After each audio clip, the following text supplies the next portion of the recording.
Right, let's see what the matchup is.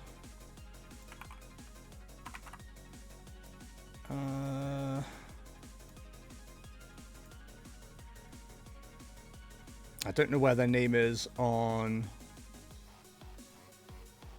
here. Well, it's fine. We'll figure it out. We're smart people, right? All right, so I believe this is a Greninja deck we are seeing, first of all. So Greninja over on the side we're watching. Waiting for the information that's coming up from the other side. So I'm not sure how this deck works, but I have seen it did quite well in a tournament that was on today, and I forget which one it was. Professional streamer, by the way.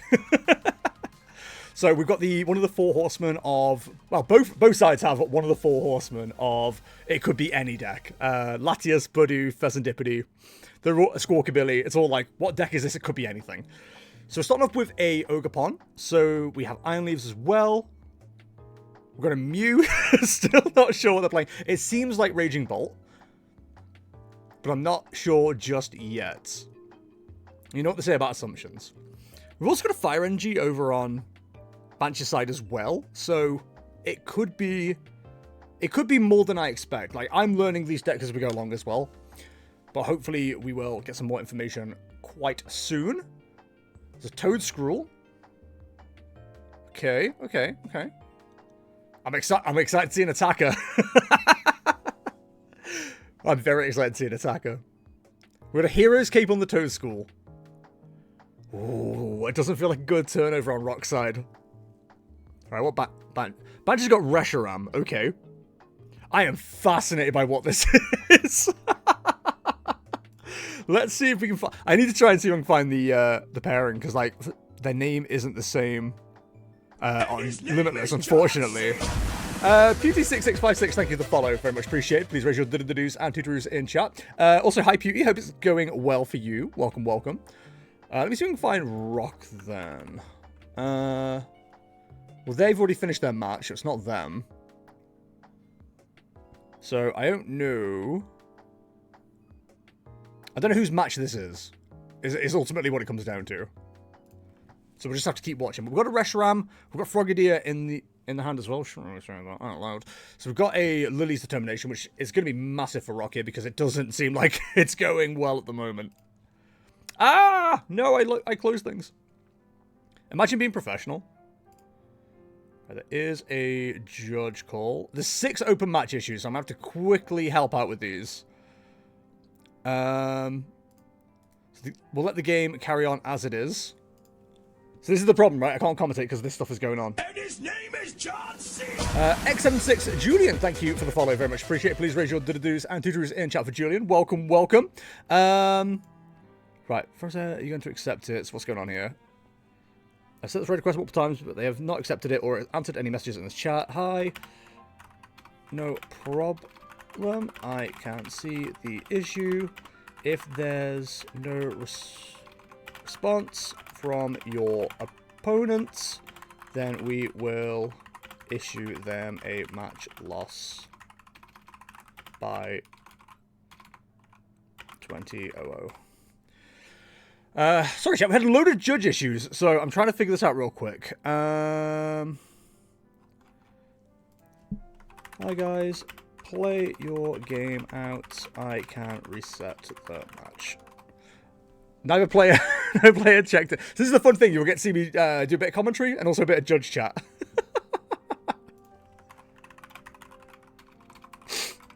Oh man, there's like there was 6 requests when I jumped on, so I'm just trying to like run through these real quick. Okay, hi.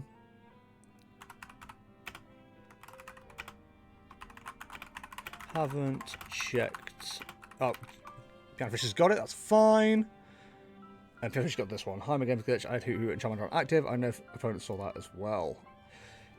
If you've had a game bug out or crash, unfortunately, that is a loss.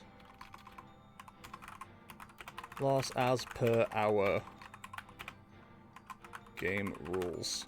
It is up to your opponent if they'd like to reset the game. even at setup, people can choose to claim a disconnect because of a bad hand. So we have to factor this in our decisions. Right, so that game was over quickly, and Day took the win straight away. So we will try and find another game real quick. Let's jump in on I Am Robbo's game. I'd look to confirm that, thank you. And we will watch their stream. So we have God of War versus... Ooh, it's not even... I was about to say Mega Absol Box, but it's not Mega Absol Box. It's Absol with Heracross? Mega Heracross? That's interesting. Okay, okay. That is definitely a choice. Also, like I said, chat, I'm really sorry. I do have to keep an eye on these results as well. Okay, we can reset the time is short. Timer's out. You can see it, okay? We can add a 5-minute extension if required. Cool. Okay, so I've just got to deal with one more judge request. I think we're okay otherwise. Okay, they cleared the request to you both. So,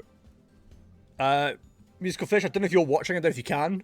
We've got to, in fact, I'm just going to note this down on my records so I know what's going on, because otherwise I'm going to forget. So, tables this 2 + 5. Cool. Right, that's sorted. Hi. So, because we've had no response from Raphael Pava, we are issuing a match loss, and the win goes to this boy. Sleep. If Raphael, God, if I could spell, it'd be crazy. Pava has a victory screen to show us, we can reverse the decision. Good luck for the rest. Stay out player 2. The request. Okay, that one's dealt with. Right, there's just one more judge request, and I think Pianofish has it in time. Yes, he has it. Okay, cool. Right, I can focus on the game, chat. Sorry, like, this is going to be, like, such a weird thing to watch, because I can't do everything at once, unfortunately. But at least you guys will be able to see gameplay going on in the background. It's kind of like how we're looking at this. So, we are 4 apiece on prizes with Mega Kangaskhan and Mega Heracross, and I don't know what Mega Heracross does. I'm going to have to read what that does. I need, like, a third monitor to, like, have information on these cards. Interesting choice on the Mist Energy. I suppose that does give opportunity to retreat later if required. Double God of War. So we've got 2 God of War in play, and a Ralts, and a Clefairy. Now, if they're running Diancie, they do have the opportunity to return 60 damage over to a Mega Kangaskhan and then hit them for 240. Unfortunately, there's no Dark Energy attached on the Munkidori yet, so that isn't going to be possible this turn. Mega Kangaskhan, of course, can take a knockout on this God of War the next turn, so that will be 2 prizes. You also got the opportunity to Munkidori onto the Heracross, bring that up if you're playing a boss's orders or any kind of gusting, and then knock it out with Diancie as well. I do feel like Mega Diancie is like a big solve in the Mega Kangaskhan matchup, because I've played against multiple people with the tank version of Kangaskhan, and it is quite difficult to deal with. It's not an easy deck to play against for them, because if the Bouffalants are up, the Bravery Charms are up, there's no way to actually one-shot a Mega Kangaskhan. And of course, with the Ice Creams, with Penny, etc., it is quite easy to like recover it and bring up the next attacker. So I'm not sure what they're going to do with the Heracross. I don't know enough about the Heracross, realistically. I could probably find this matchup based just on that card, actually. Thinking about it, I could probably just find it. So, let's go. It's probably not Kangaskhan Boufflant, is it? Shame we haven't got the other player's name, but we do have Pyro Pits. Let's see if we can find them in the standings. Okay, I've got it. So, Parapet is playing a typical Jellicent list with 3/2/2 God of War. This isn't information their opponent doesn't have, so I'm not too worried about it. So it is Kangaskhan Fortress. We're dealing with a 4 of Kangaskhan, 2 of Fortress EX line, 1 Ditto, 1 Mega Heracross EX. The Mega Heracross EX, 2 energy, 100 damage. If this Pokemon was damaged by an attack during your opponent's last turn, this attack does that much more damage, which is insane. And then Mountain Ramming, 170 for 3 energy. Discard the top 2 cards of your opponent's deck. So presumably this is... what is the Pokemon card? As soon as I see it, I'll be able to tell you. Aceroler's Mischief deck. Aceroler's Mischief. You can only discard if your opponent has 2 or fewer prize cards remaining. Choose one of your Pokemon in play during your opponent's next turn. Prevent all damage from and effects of attacks done to that Pokemon by your opponent's Pokemon EX. Now, of course, there are ways around that with the God of War deck. They do have... well, in fact, I shouldn't assume that they have anything. Let me check, because I can't just look at this information. So they do have Screamtail. They do have Drifloon as well. So because they have Drifloon and 2 Bravery Charm, they can just get over the issue of Aceroler's Mischief. But it's whether that is available to the opponent. So we'll find out. That's the exciting part of this. Do they have those pieces available? They're definitely getting to a position of Double Monkey Dory being able to send 60 damage back and then hitting with a Diancie. I think that does solve the matchup pretty much. I do wonder if I've not been watching, but if the support has not been played yet, there is an option of... Do you know what? I'm completely dumb. I didn't even click that was Mega God of War EX. I thought that was just God of War. I'm so dumb. Okay, never mind. They have enough damage to have no problem whatsoever. They can now go for Aceroler's Mischief with Mega Heracross. But again, there are ways around it for the opponent. They can use Drifloon. And that would just take out the Mega Heracross. Screamtail don't think can reach her enough, if that's correct. But they definitely have the option to... Man. They definitely have the option to Aceroler's Mischief. But the problem is they need Aceroler's this turn. I don't know if they have the draw for it. That's the interesting part here. What can you do to draw here? You can't really do anything, and if you don't take a knockout here, you just lose. Because we already know God of War's hitting for enough. So I'd have checked the discard pile first to see where the energy is. Because if they've just got energy in hand, they can retreat. It seems a little bit risky. Just like retreating and hoping for the best. Counter-catching and hoping for the best here. Let's find out. Just need an energy. The slight delay there, I was like, oh, maybe they don't have it. But no, they're fine. They're fine. We love a thumbs up as well. Very good. Very good. Not like me, where I'm just like muting it immediately. No, thank you. It's 250. So Overflowing Wishes is what? 50 for each energy? Oh, that Monkey Dory was a bit of BM, really. But, you know, fair play. Fair play. The edges are so dark, I can't see where the edge of the match is. There we go. Okay, we're good. We're good. We're good. Alright, we've got Charizard, I believe. I think it's a Charizard matchup with Terrapagos versus another fan Rotom deck. This could be a Charizard mirror match. Let me have a quick look, see if I can find one of the opponents. Okay, their name doesn't match.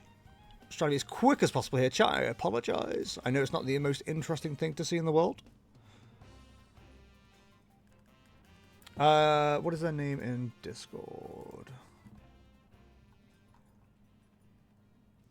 That's XB. That doesn't help me. Alright, we'll just watch the matchup and we'll figure it out as we go. That's how we're going to have to do this. It's fine. Oh, we need to update the timer as well. There's so much stuff to do as, like, the guy who's in charge of all this.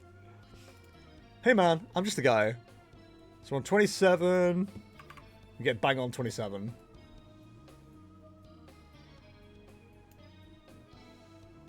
There we go. Perfect. There we go. Nailed it. All right.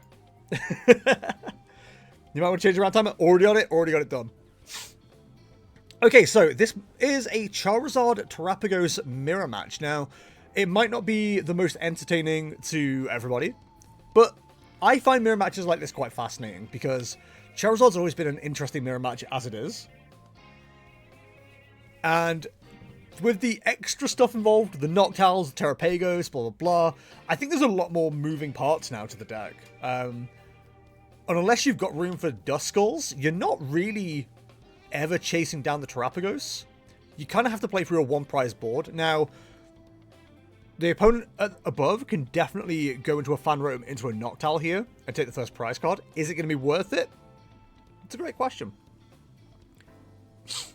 I just jested myself. Hi, Clam. How's it going? Oh, you got an AFK? Oh, no. I think my opponent surrendered, eliminated me, and hasn't appeared. Wait, what? They eliminated you? Pretty sure that's illegal. I don't think people can just eliminate people. Okay, at the moment we don't have any judge calls, so that's always good. I feel like I need this on a different screen just so I can see everything going on, but I don't want to miss chat. Terrazard Mirror. It is what it is. Like I said, I think it's gonna be quite an interesting matchup. Personally, it's not what I've seen. I do like watching other people's mirror matches. Like I've never been a mirror match enjoyer, even though for the most part I do pretty well in them. Not to my own horn or anything, but like seeing other people play out mirrors is always fascinating to me because I always like try and figure out what their decision tree is, you know. So we've got a Pidgeot. We're looking at our board. And we're not grabbing Prime Catcher. We're going Jet Energy. We didn't see a knockout from the Fan Rotom. So we can maybe assume that there's no energy on the top players thing right now. Why do I have a notification?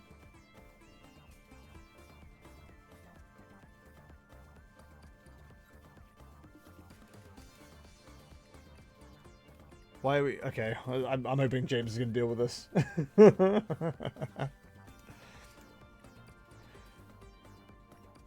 Okay, I'm going to quickly deal with this.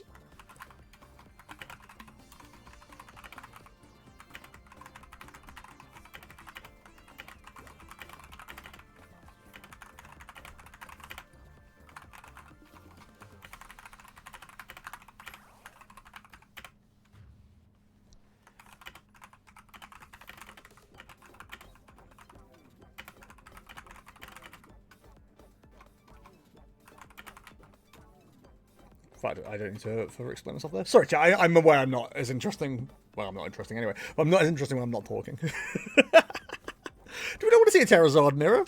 Like I said, it's not a deck. I played against it twice at a cup. And it's the skill level is in, like, how well one person plays it versus another is insanely obvious. I played a very, very good player with it. And then I played a... I played I'd say a start player. They did say they swapped to the deck like last minute. And then I played someone who has been playing the deck a little bit longer. And my god, the skill difference is insane. It's insane. Now you're running a tournament, kind of got lock in. I need like I said, I need a third monitor so I can keep an eye on everything. God's sake. Sorry, chat, I've got to deal with this as well at the same time.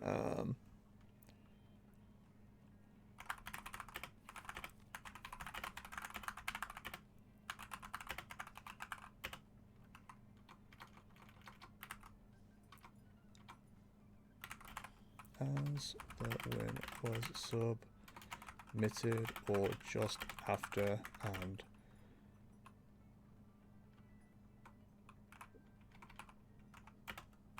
there's minor delay with this. Ran to the deck Tuesday after Stuttgart locals and went with Crystal into it. Not a fun time for me.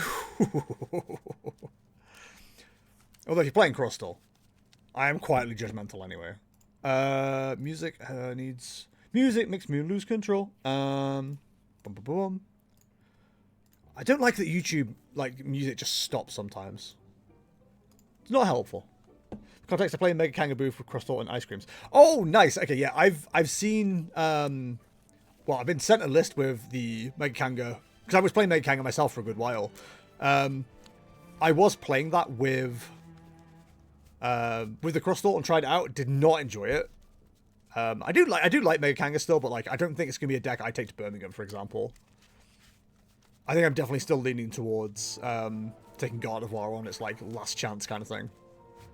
All right, so we should talk about the match a little bit. While the top opponent has just taken a prize card in return to the Fan Rotom, there is only one Charmander on that entire board. So if that can be knocked out, which there's every chance it can be, there's not really an attacking option next turn for the top player. Now, there is 2 Duskulls, and they can take out Terrapagos. But that will not really benefit them in the prize race, because they will be giving up 2 prizes, which puts the bottom player on 2 prizes left, and then they've got either Pidgeot, Pheasantipity, or Terrapagos to go ahead and knock out. So I would say the bottom player has a much better shout right this minute. We'll see how that plays out, though. We've also tested a list with Sandy Shocks and Cornerstone. Yes, I've been sent that list as well, and I've not given it a chance yet, but it does look interesting. But yeah, I think it's going to be a deck I play a bit more post-rotation at this stage. So we're going to see a Candy and Ultra Ball, so this could be into Charizard. We used Dawn, so I assume we're going the Dust Noir routes to take out the Charmander. No, not the Klefki. So I don't think we're not going for Charizard, right? It's pretty good if Bunny does stay relevant. True. Post-rotation with Tis and the Rockets engine, and it's kind of insane. I've seen a list for that as well, and it does look good. It does look good. Alright, so taking out the lone Charmander here is definitely a good shout. I'm assuming we're going to go looking for the energy for a Fan Rotom knockout on Fan Rotom. We are seeing Rotom on Rotom Violence. There is also as well the option of playing down Pheasantipity here as well. Just for a bit more draw. So there's a couple of different options here available to the bottom player. We're going for Duskull. Makes sense. Now, do we go find the energy?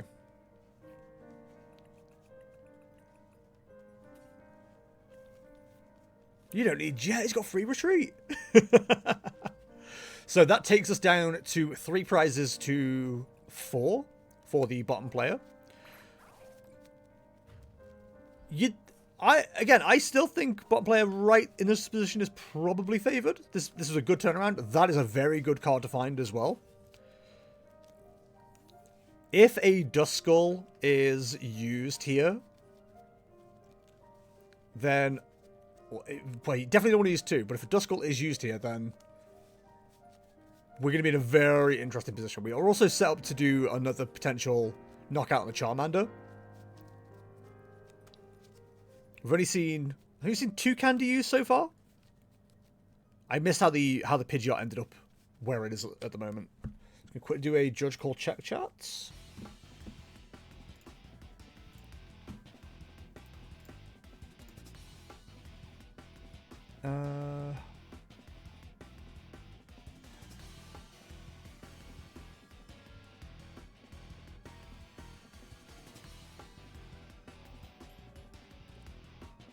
Okay, sorry, it's being dealt with. There is a judge request, but it's being dealt with.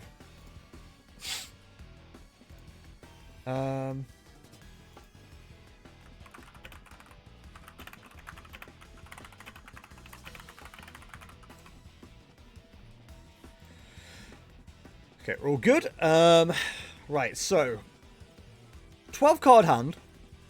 Is there anything that can be done with it? Now, there's definitely an argument to double Dust Noir, take out the Charizard, the Charmander and the Charmeleon. The Charmander on their side has gone down this turn, so they're not going to be an attacker. I'd like to see 2 Charmander go down on the top player's side. I don't think evolving to Dusclops right now is that beneficial, but we'll see. This is kind of the bottom player's game to lose, kind of a perfect board state. It does feel that way, yeah. Well, I say that, like, taking a knockout right now with Duskull or Dust Noir is very risky.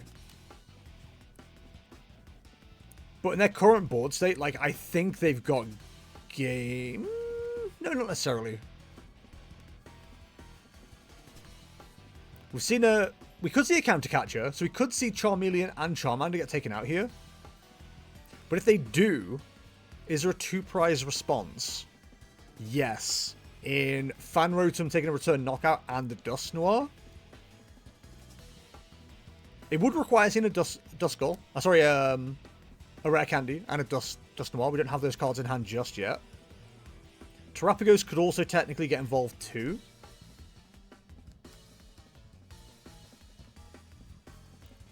Yeah, I don't... Okay, we're just going straight into the Assault Landing. Okay, that makes sense. That makes sense. So we're on 3 cards apiece. With that, I think the game is bottom players. The Charizard, boss up a 2-prize, a knockout, Dust Noir, and something else. But they need the cards to do that. And I think they're going to have to play down Serendipity here just to get that. And that's what we're seeing. It's kind of a flip the script and hope you get a piece you need. Nah, doesn't do it. Doesn't do it. But they don't need to win this turn.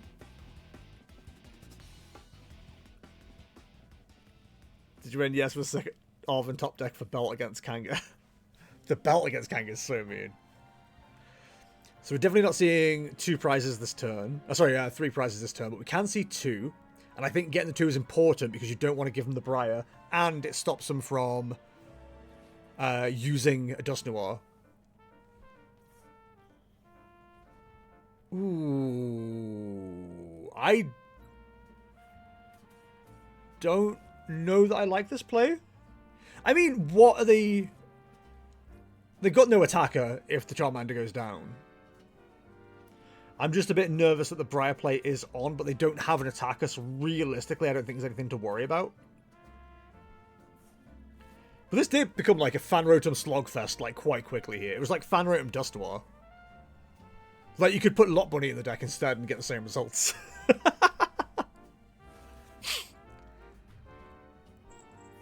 So realistically, there's not a great... And a Rare Candy. There's not a great response here. I think this is just game.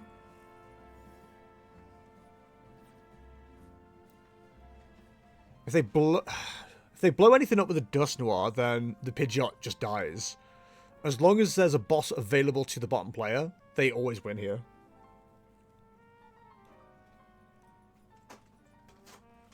Yeah, I don't see how top player can win from here.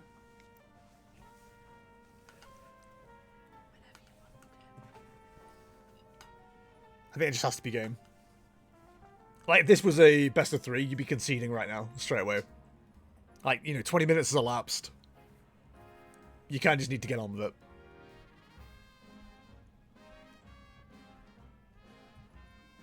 There's not really... I was about to say, there's not really a stall option here either. Because it's just an energy and you're away.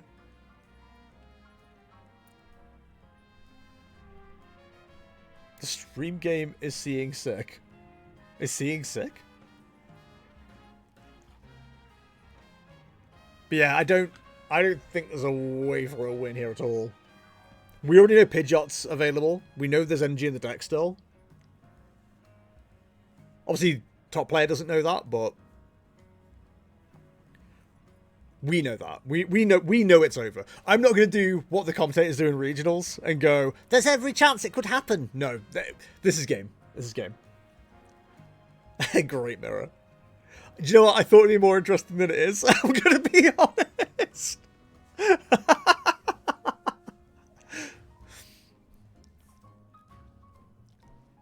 There's even less reason for... Yeah, that just doesn't make sense. You gotta concede at this point. There's no win. You've just made it easier for your opponent now because they've got 1 prize to take. Felix, really out of place. Haven't started playing PTGL like last week since dropping Pokemon at 13 before the 2nd edition came out. Mate, I'm in a similar position. Like the last set I remember buying as like a youth, a younger child, was Team Rockets. I think Team Rocket had just come out. as I kind of like aged out of Pokemon. I got back into it in 2021 as a collector. And not really a collector, but like, you know, just opening cards, having a good time kind of thing. And then, yeah, started playing the start of 2022. And yeah, it's been fun. I've been enjoying it. Now, do you go Rare Candy? Sorry, Jet Energy? Yeah, I was going to say. Jet Energy onto the Noctowl, then Retreat. With the ultimate BM. Had same experience, started in early XY. Oh, the Briar! The Briar is such BM. And we have Charizard versus God of War. Okay. I don't know if you guys want to see another Charizard on stream, but we're getting Charizard on stream. That's fine. I have no issues personally.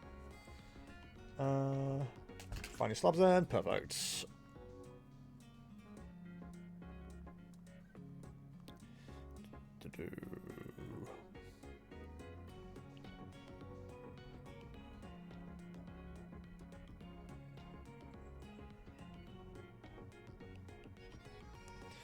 Okie dokie. Where are we in terms of judge calls? We don't have any.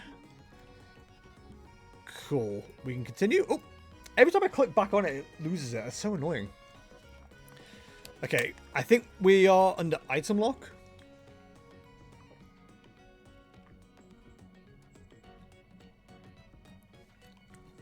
So there'll be no Charizard this turn.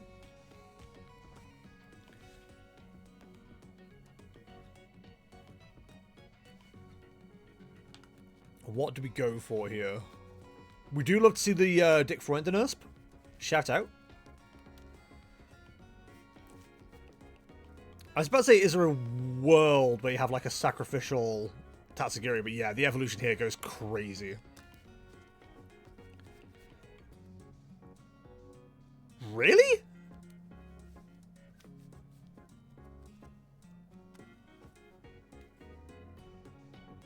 I mean, I suppose you can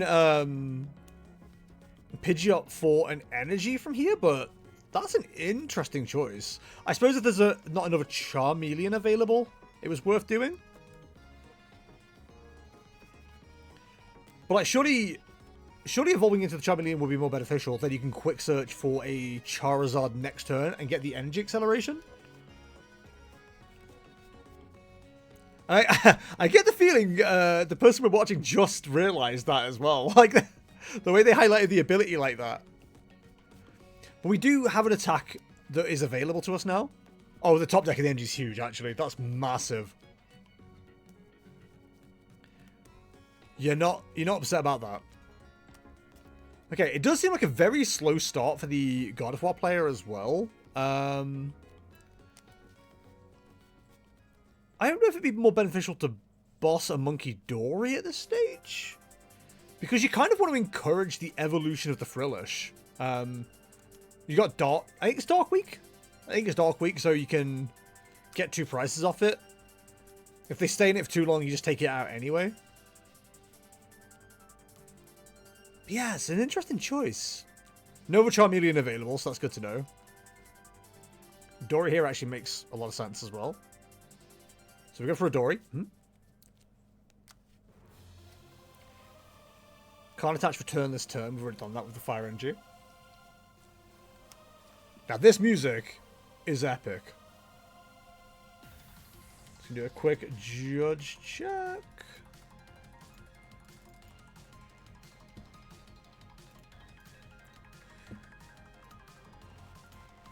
We're all good. Perfect. Okay, so we're a Dory down. Pheasant Dippity has hit the board, which isn't going to be one shot. Oh, actually, 180. No, it can be one shot with the Dark attach next turn onto the Monkey Dory. We can move damage over to the Pheasant Dippity, take a knockout.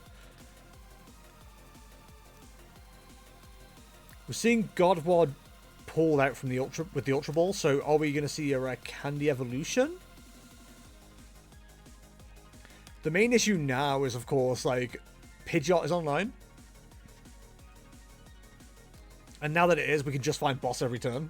Just, like, boss the God of War, boss the boss whatever. This is going to be a tough mountain, actually.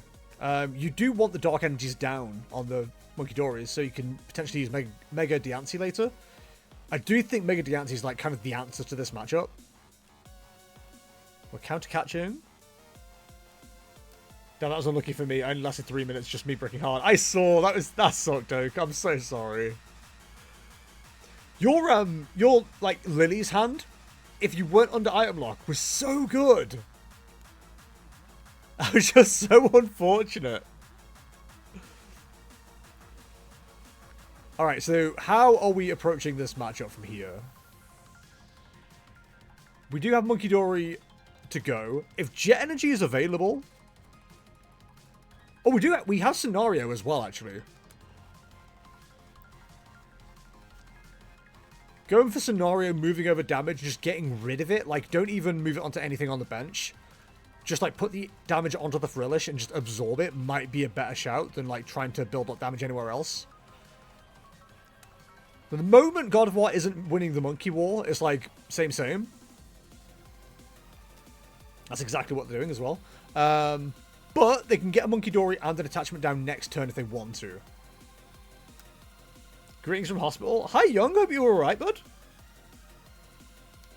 Yeah, your opponent had, like, the perfect play to finish the game. I said on commentary, I'm like, all they need is this, and this. And it's like, they had this, and this. You were like, oh, no.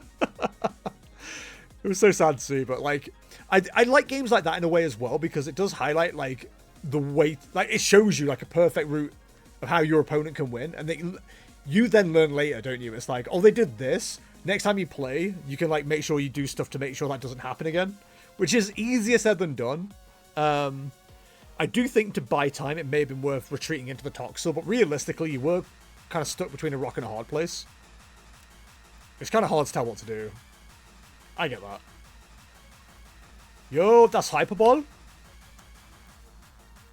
Okay, so we do have the opportunity for a God of War this turn. We don't have enough Monkey Dories available to take a knockout with Mega Diancie.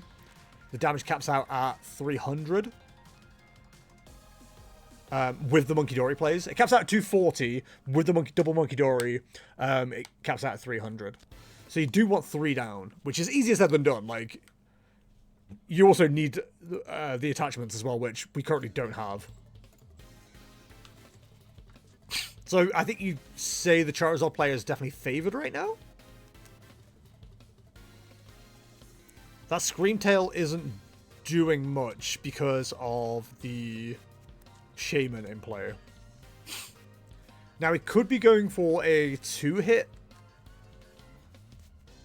with the Screamtail into the Charizard, but I don't really think that's very beneficial. And again, now that we've got God of War up on the field, Pidgeot for Boss's Orders is, like, very much on the menu. I think the God of War player is very stuck here, actually. There's not a lot they can do. In hindsight, that would have been the correct play, but I wasn't sure if I wanted the only Toxel stuck in the active.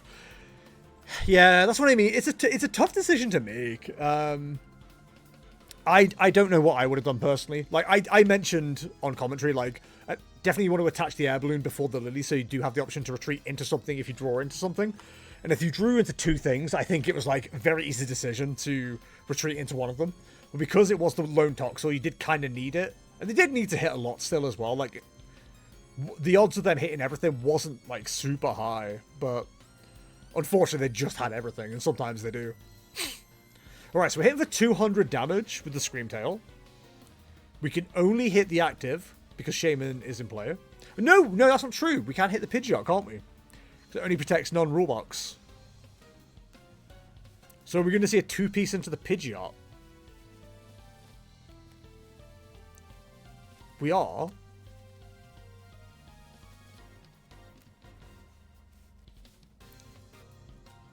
We've not seen enough damage go... Oh, if there was an opportunity for a second Monkey Dory. Is there a way to... Does this deck run Blowtorch? If the deck ran Blowtorch, we'd have a very easy Screamtail kill here. We haven't gone for boss. Because we used Darwin. So what's our prep play here? They don't go behind on prizes. Counter catcher doesn't work. Is there even a boss available? I don't think there is. So the boss plate isn't on.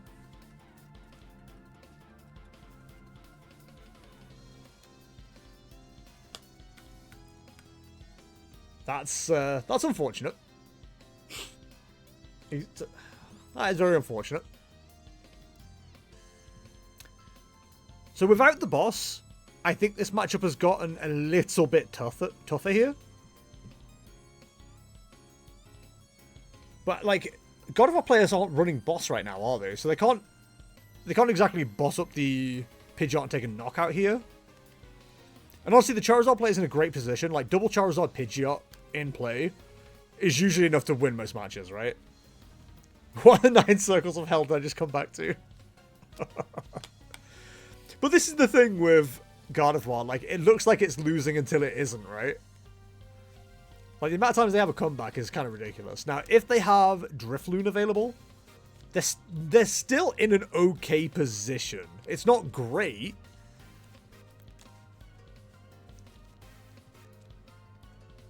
Because they can go full Drifloon, move 30 over to the... move 20, sorry, over to the Charizard, and then swing into it. Like, you would need a lot more energy available. We may see double Screamtail here. There's always, as well, you got to bear in mind with God of War, there's always the Mew play later on as well. Mew is an option. If you go down to 1 prize card on your side, then Mew can take a 2 prize knockout on a Charizard. So you're kind of building up towards that state right now. I think it's a 7th circle because Gaudy players woke up today and chose violence. Like, this is the thing. I'm not experienced enough with either of these decks to know if, like, the God of War player is just in a really bad position. But again, I get told all the time. It's like, yeah, the God of War's a weird one because, like, you just need to look like you're losing until you're not. So what's the plan here? Let's have a look at this. Let's assume there's no boss available. I don't think there is. There isn't going to be once the Pidgeot is knocked out. Screamtail knocks out the Pidgeot, they get on to 2 prizes. The Charizard player knocks out the Screamtail, that takes them down to 2 prizes. Screamtail needs to take another 2 prize knockout, or take another 2 prizes, before Mew becomes the attacker.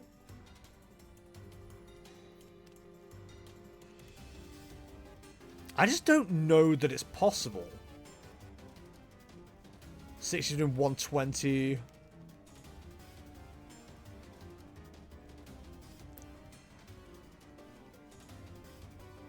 $40 on the tats, or 30 on the tats is interesting.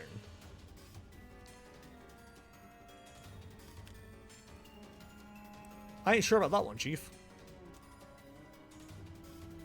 So, except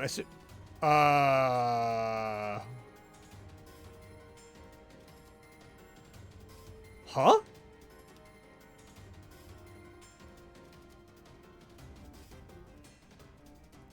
That has to have been a misplay, right?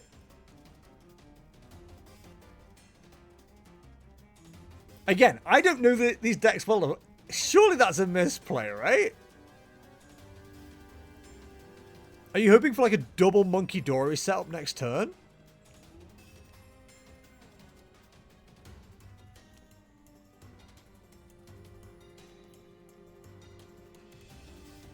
Because they have the energy to put more damage counters on the Screamtail.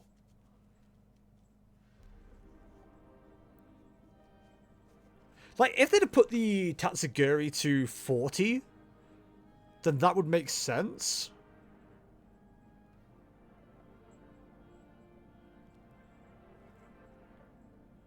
Man, that matchup was a grind. How'd it go? How'd it go?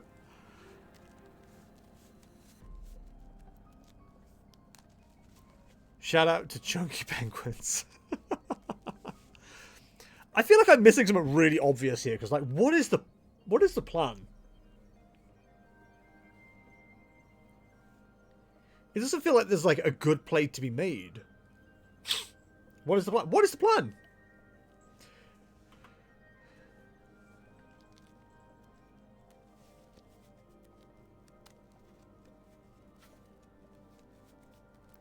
again, it comes down to, I know I keep saying it, but it comes down to potentially my inexperience. Like, it feels like there's no way to win here, right?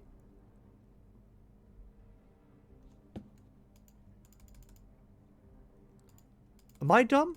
No, it's the children who are wrong.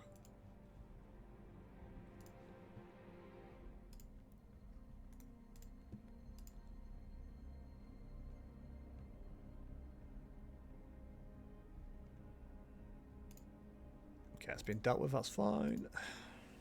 Fez plus max belt is the only way to win next turn.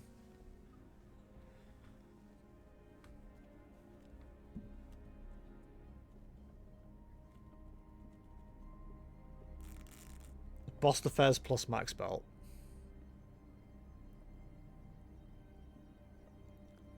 Is that what they're going for?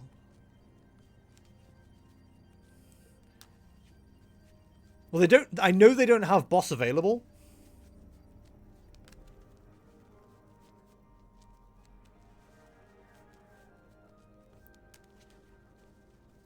And just to confirm, Jellison is Dark Week, right?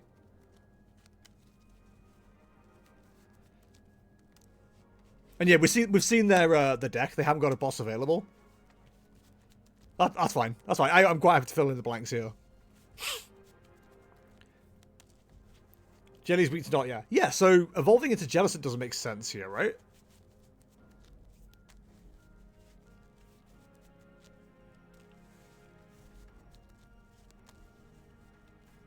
So they're going to be relying on finding an energy. But they have energy search in hand. Oh, they've been retreat locked, though. Okay, okay. I mean, they just need to find an energy, right? There it is. That's game. Right, surely. What else do you do here? Oh, wow. Okay. Don't be shy. Double attach to the shaman. Make them attack.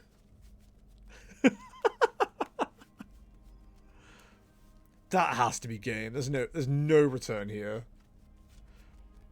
If there wasn't a second Charizard setup, you could maybe say possibly there's no combat. There's a comeback, but because there is a second Charizard, I don't think there's a way to win. Like, the Mew will take a knockout, but then the Mew just gets knocked out in return, right? Like, that's it. Pack it up. I may have sold my Charizards too early. I just don't know how you win this game. The Diancie! I forgot about the Diancie! Okay, this is what I mean. You cannot count out Gardevoir until the game is done. But I think you need another Monkey Dory for this to work.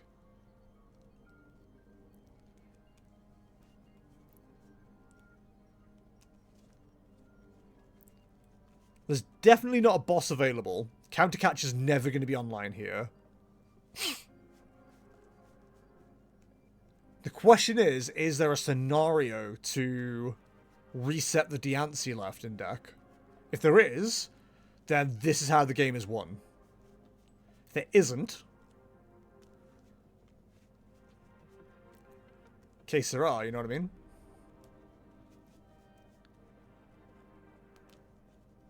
So this caps out at 240, not 360 like I thought. It going to 360 would go crazy. If they take one prize, Charizard has enough damage to knock out the Diancie with the help of Monkey, doesn't it? So it has a functional 300 health. So no. Oh, the max belt probably does it, right? Yeah, the max belt does it. 242, yeah.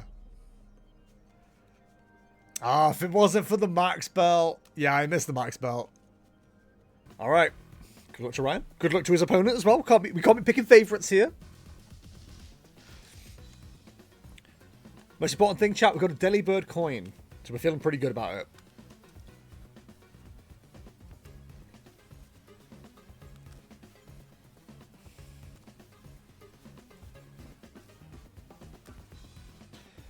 Alright, so for those who don't know, Ryan is playing Empoleon EX with Steven's Beldum, I believe? No, this is Matang. Is So this is Matang with Empoleon EX. So this is going to be interesting. We haven't had the chance to show this match just yet. Or this deck. So I'm quite looking forward to showcasing this. I hope it goes well as well. Goes well as well. Oh well, oh well. So this is going to be Charizard versus Empoleon. I'm not even in the same room as it. As it?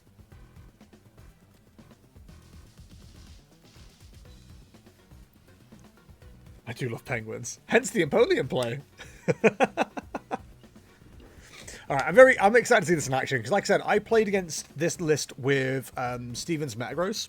And because I forced him into Metagross twice, I managed to just take the win by going Metagross, and would have been Genesect, but they conceded. And that was with Alakazam. As you can imagine, quite an annoying matchup. I do wonder if Battle Cage might be required here. It's been Battle Cage. We have that in the background of the Piplup, which is very cute. Metal Energy to Iono. We want the Iono. We want the Metal Energy in the deck because Matang recovers energy from the deck. So taking 3 more here kind of sucks. Oh, that's annoying. No rare candy, but we can grab a double Matang here. I hadn't thought about Genesect with double Matang, actually. That's kind of cool. I like that. I missed the Dialga V-Star Matang deck. That was so fun. If you're not on it, then I'm at least 2 rooms away from it. Okay, that's what you're saying. Well, good news so far. No judge requests, and check-in is closed, so... Cool, we just focus on this match. Piano Fish, if you need me, by the way, just tag me on Discord. If judge requests get a bit too much. I can't see what's going on Discord, by the way, so if you have tagged me on there, I can't see. We should be focused on the game until the end.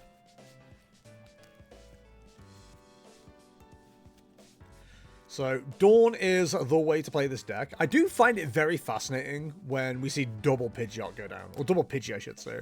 Also, this is a Charizard Lot Bunny list. Lot Bunny is the cornerstone counter that Charizard will sometimes require. Other options are, of course, Terrapagos, which is why that deck works so well. But yeah, we're seeing it with Lot Bunny here. And I don't know how I feel about that personally. I think it might be okay. But I do always find it fascinating when people set up like double Pidgeot. Or set up a Pidgeot like they're going to lose a Pidgey. Like in my mind, you look at your opponent's list in a Limitless tournament and go, there's no way they can donk me. But I suppose you do have to consider there's a potential for the Wellspring, but I don't think you're under any threat. I hope a bench Wellspring would have gone crazy right now. Noted, all good ATM. Cool, cool. So we're definitely going to see a Lilies here. We're looking for Rare Candy and Empoleon. We are seeing nothing. This is rough.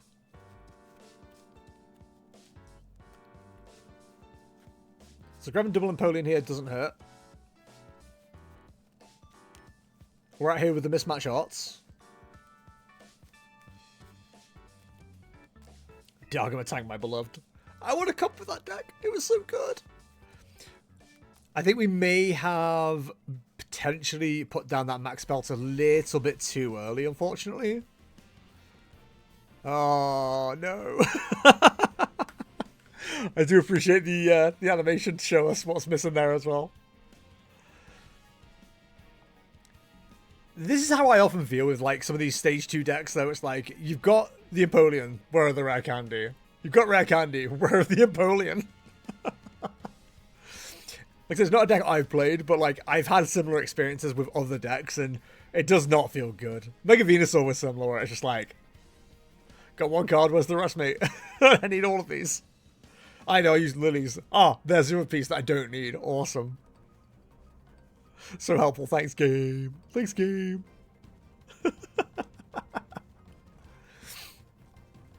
Alright, so we have Arven for next turn. So we can at least get ourselves to a Rare Candy. Speaking of Rare Candy. We do, of course, have a minor advantage in Charizard not being able to one-shot an Empoleon. So we can work around these things. And at most, we're going to see a single prize taken here.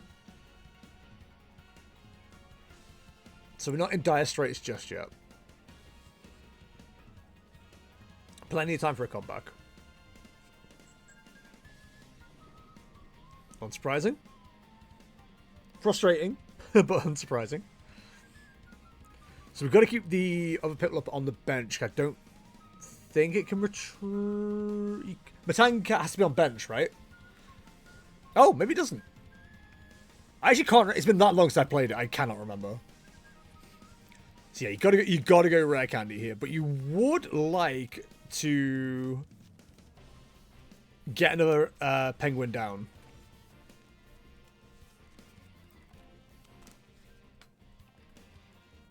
Oh, no. So we need to hit one here off this Metal Maker. Oh, no! No, that's so rough.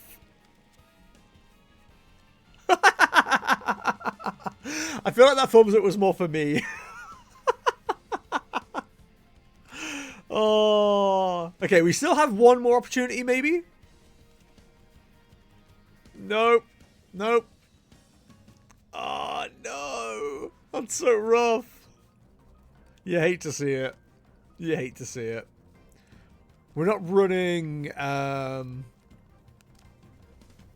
We're not running a Turo either, so we don't have that as a potential option. Yeah, this is... Yikes. To not see a single energy off 2 Matangs is horrible.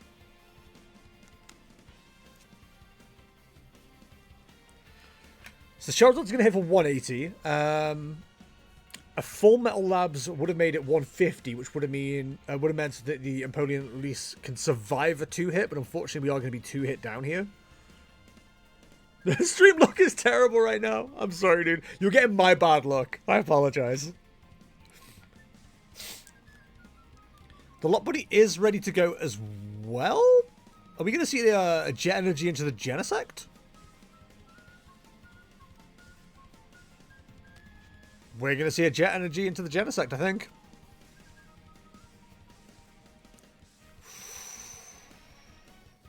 That is nasty. I tell you what, you want Iono here, but, like, it's not a good Iono. I mean, to be fair, it puts them down to 3 cards. They've got 4 in hand, so realistically it balances out.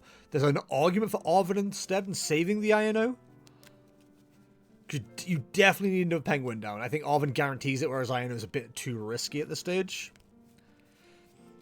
And having the boss's orders for next turn to bring back the Mega Lot Bunny to take 3 prizes isn't the worst idea either. Of course, Counter Catch is also a potential option later on down the road as well. Oh, poor little Penguin. Well, there's your single energy you were looking for. I'm actually surprised the Matang's not been like more of an engine with colorless attackers. But just like the hand that would have been if that was a draw would have been so nice. Like if you could have picked anything there. Send off a counter with Iono next turn would have been crazy. So they definitely retreat that into the Charizard. They don't leave that in the active, surely. And they can set up to do a similar kind of thing again, although you're not going to be stupid enough to put a Genesect back down. So I think there's an argument to boss back up the Mega Lot Bunny. Because you can win in 3 attacks from here. No, sorry, you can't. You can't win in 3 attacks. I'm being dumb. I'm forgetting how hard you don't hit.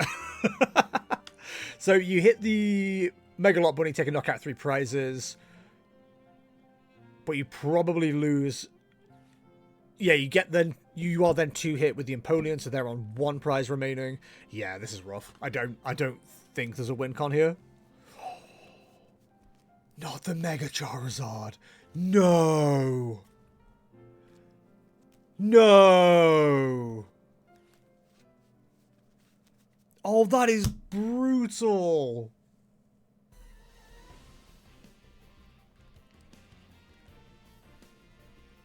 So I might be being a little bit dumb here because I've not really been keeping up with things. This is Tord's list, right?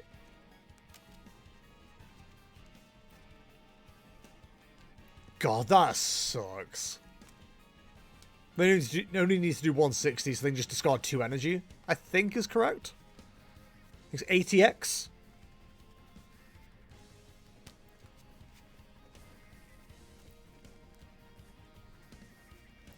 Honestly, with them burning that much energy... Yeah, that's a rough one, Ryan. I'm sorry. You played that as well as you could. Like, there was no hope.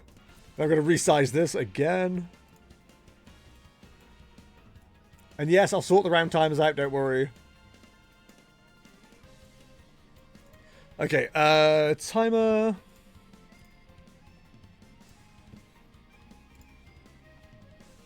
And we're on 28, 35, and starts.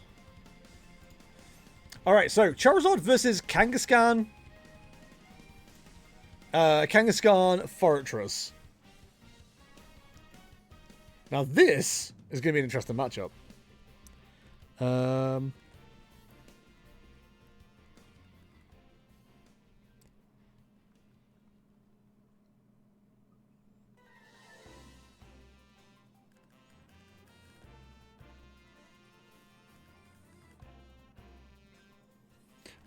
Cool. All right, so here's the Fortress one.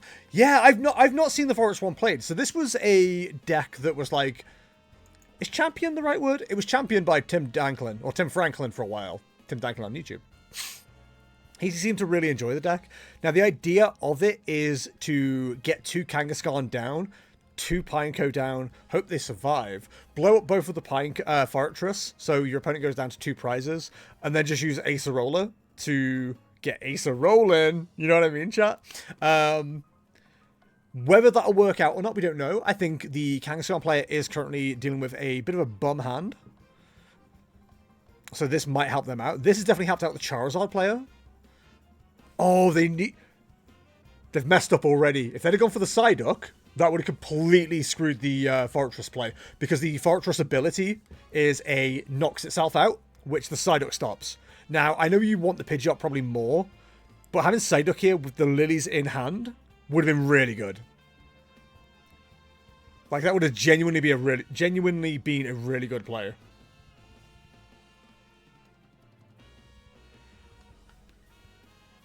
So now they've effectively enabled the Kangaskhan to be able to do this.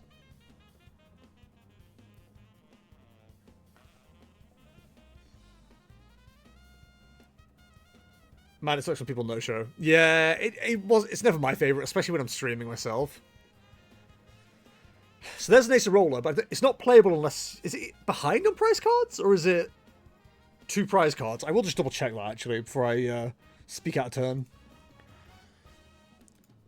Acerola's Mischief. You can only use this card if your opponent has 2 or fewer prize cards remaining. Choose one of your opponent's Pokemon in play during your opponent's next turn to prevent all damage from... So they can lose a Kangaskhan and be absolutely fine. Okay, it's good to know. 2 in a row. Oh, you guys could always play each other. Get your practice in.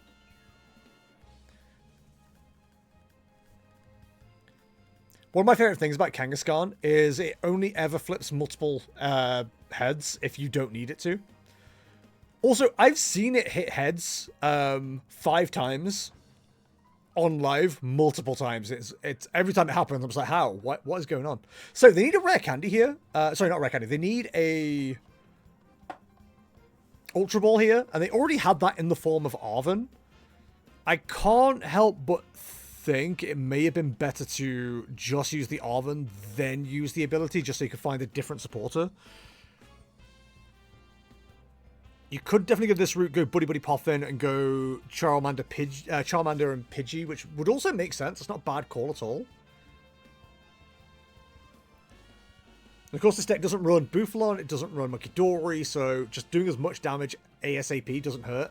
Too late for the Psyduck now. That Psyduck would have been an amazing play early. Unfortunately, it's way too late for that. They need to go for Charmander. and show my deck to someone in a tournament for card pack codes. In this economy. I just realized I can check my Discord on my phone. So I can actually see what messages I'm getting. I can see notifications pop up, but I can't click on it while we've got it wide open. Oh, it's just Metafy. Okay. Lazy Psyduck has bought a guide from me. Hell yeah. Shout out Lazy Psyduck.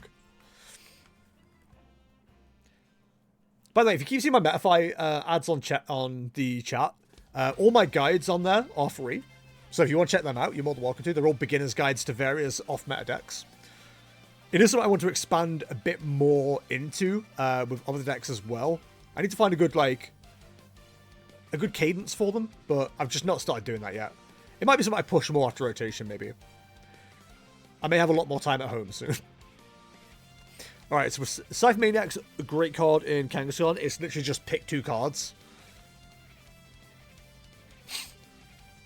And those 2 cards were... Drumroll, please.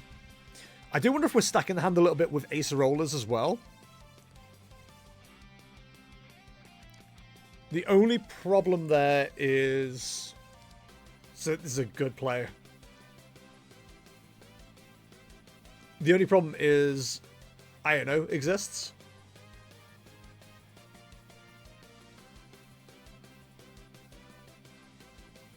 So maybe it's not the best, but... I think going after the Pidgeotto was correct here as well. There was a part of me who was looking at it go, they don't know what the opponent's hand is. So there was a part of me that's like, maybe the Charmeleon's worth going after. But either way, they have a Charizard ready to go this turn. They aren't hitting quite enough for a knockout. They are short by 10 damage. But presumably, the Charizard isn't knocking it out, you know?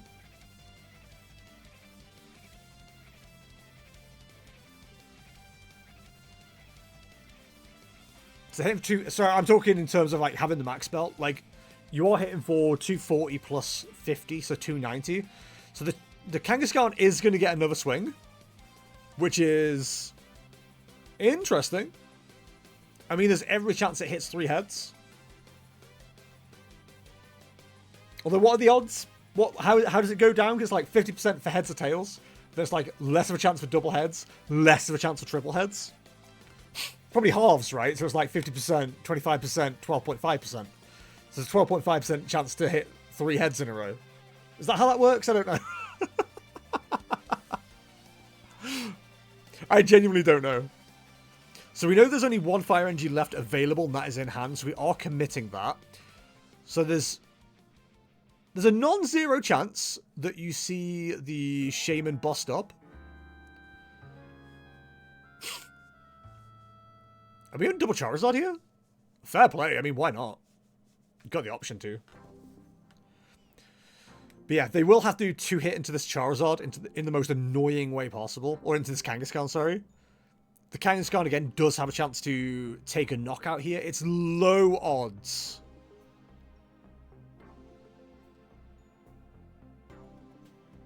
I suppose the biggest issue now is how greedy does the Kangaskhan player want to be? Because they could bust something up, take a prize card, not realizing there's max belt in the hand. Ooh, the tool scrapper going's big. You probably want that.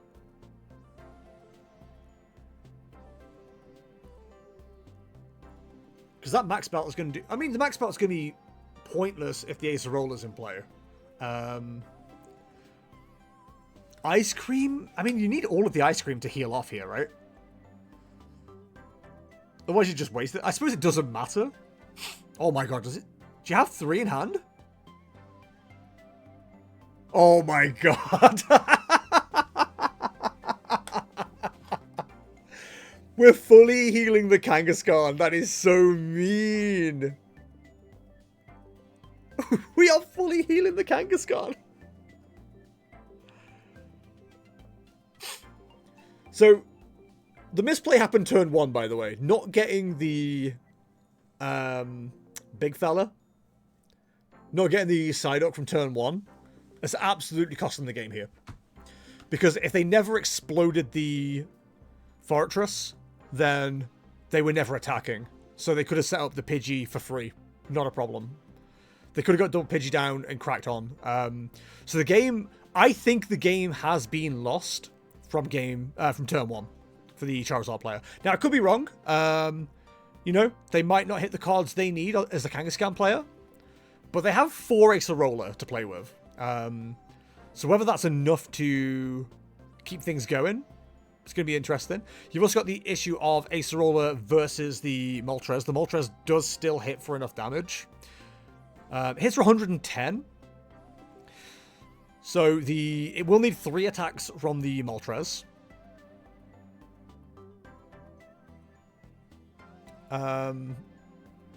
So it's still a good chance for the Charizard player to win. Like, you know, we're not counting them out. But basically, they need to win in 3 turns. Yeah, they need to recycle the Moltres 3 times, basically, if it gets knocked out. They can afford to boss this up. In fact, they can't afford to boss this up.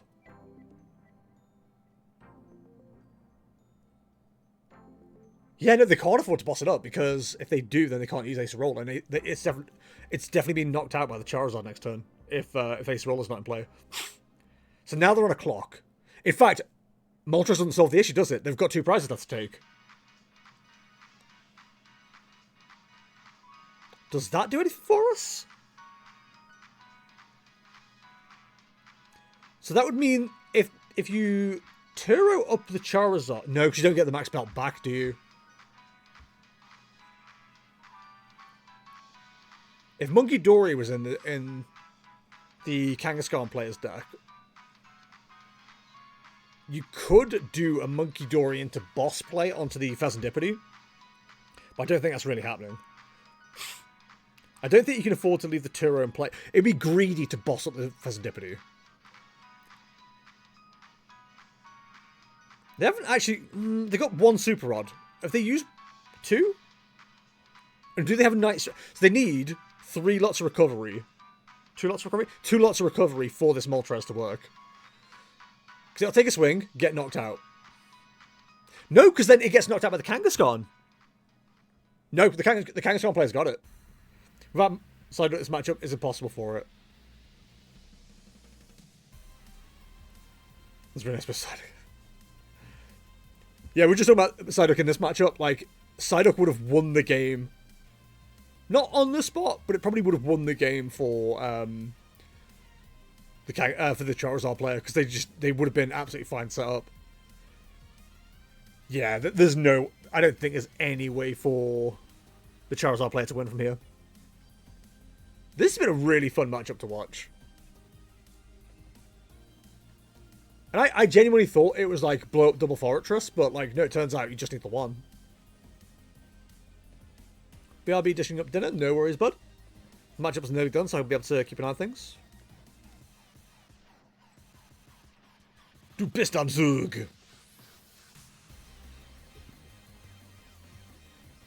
I don't know what the response is here. Like, you need the Dusk line, really, to be able to get into this game, and there's just no way.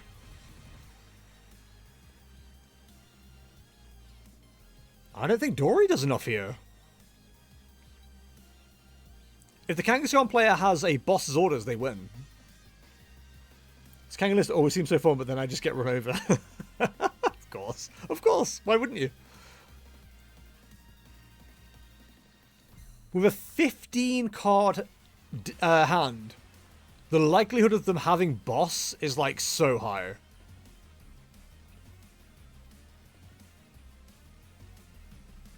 Yep, there it is. Yikes, dude, that sucks. Oh no! The Techno Punch, the TM Techno Crisis Punch? Crisis Punch? That's just BM. Because the last one did not end well, unfortunately. And yes, I will sort the timer, don't worry. Don't yell at me, chat. Damn it. Discord.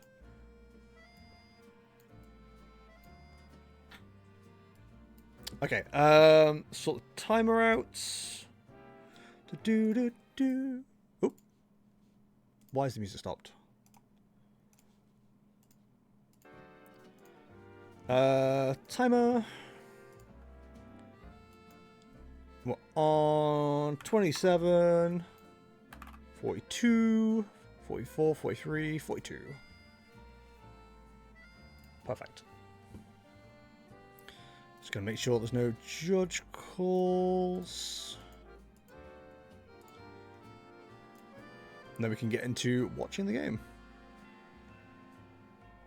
Okay, that's been dealt with. Cool, okay, we'll focus on the game. So, we have Goldengo versus Toxbox. I believe it's Toxbox. Last time we watched this, we didn't actually get to see what was happening, but yes, it is Toxbox. Although, do we have any attackers other than Roaring Moon? Correct me if I'm wrong, I think I didn't see an Absol here. Hope it's not 2 in a row no-shows. No! Don't question about how many rounds are there. 7 rounds in total, Wiz.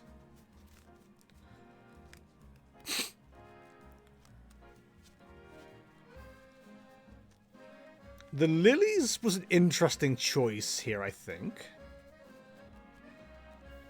I'd have liked to have seen the Roaring Moon go down and stop being attached to.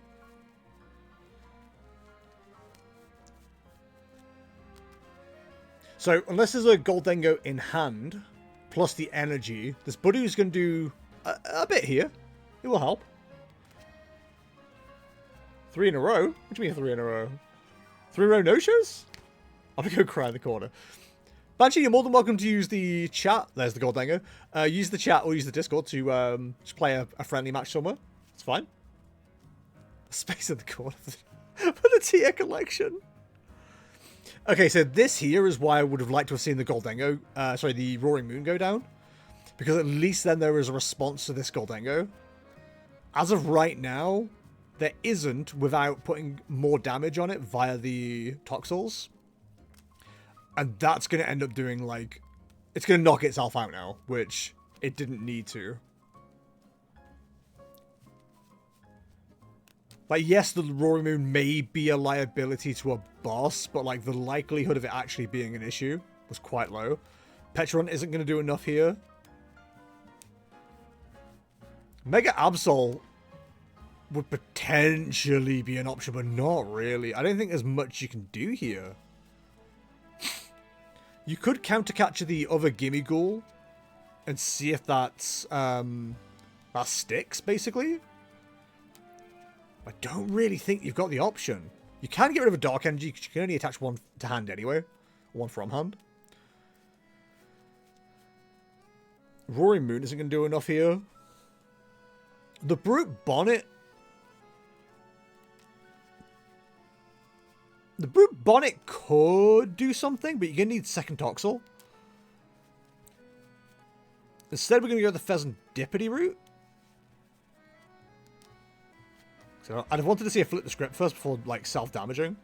Okay, there's options there. So, a manual attach now, plus the counter-catcher into a Gimme Ghoul might not be the worst idea. And then you can always try and pick off the Goldengo from the bench.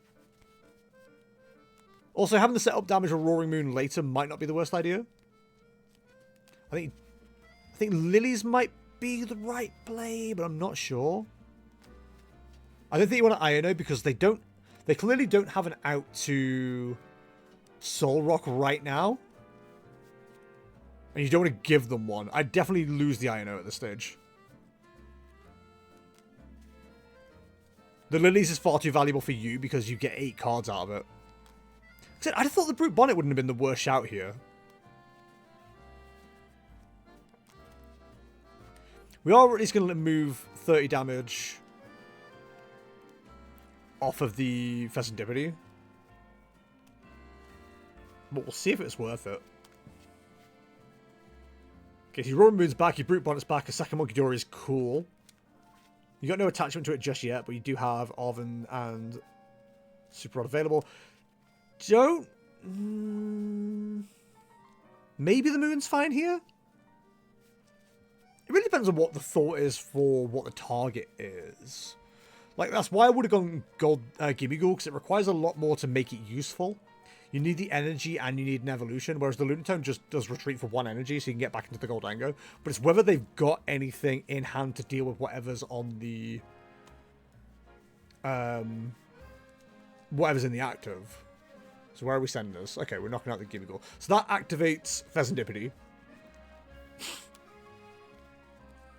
There's your Mega Absol. Okay, okay. We might be getting somewhere. But the bent space is wanting. There's your Fez.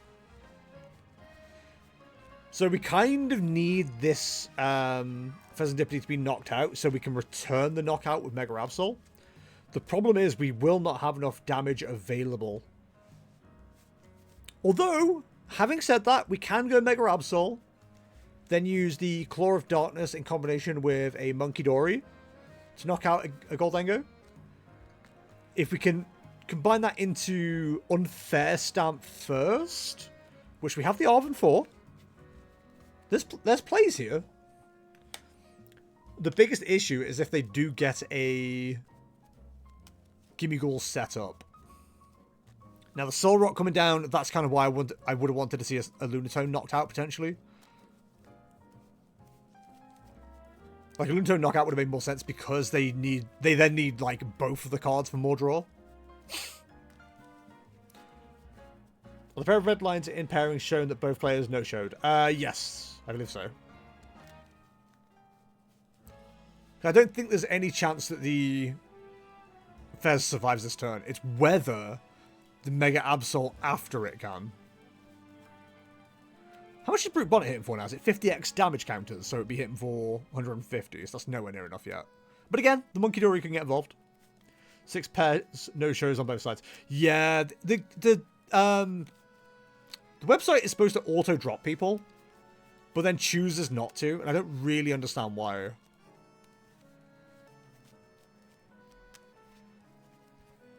I do think the Roaring Moon play here was, or benching was like a bit ambitious, especially if you're not going to attach to it. Like, we needed that first turn. So now it's going to be a bit of a liability, because if they can't knock out the Absol, they could probably knock out the Roaring Moon. We definitely need a combination, though, of, like, Unfair Stamp plus.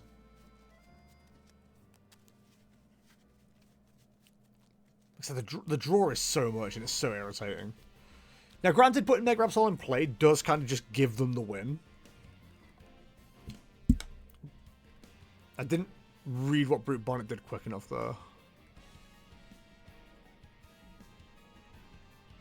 So let me quickly see what Brute Bonnet does. I know it's damage modification, I just don't understand. I don't remember where. 50 more for each damage counter on your opponent's active Pokemon. So it's 50 plus. So it's doing 250 right now. So Monkey Dory does solve that issue. Okay. Interesting. Okay.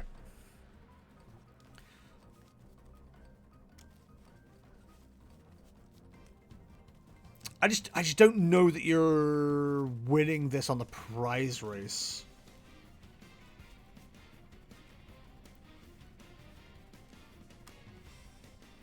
I think I would have liked an Iono more here. If you're going to do that and reset your own hand. Like I said, Oven into Unfair Stamp would have been really good. I think it's Unfair Stamp that's in the deck. I might be wrong. I think it is Unfair Stamp. But Oven makes more sense. So remove 30 with the Brute Bonnet. They can't really ignore it either. See, this is why I don't like the Roaring Moon bench, because now they can just attack into the Roaring Moon for keeping ahead on prizes. Like, the prize map with a single prize board here is, like, really good. But because you've given them a 2-prizer, like, it's going to make it really awkward.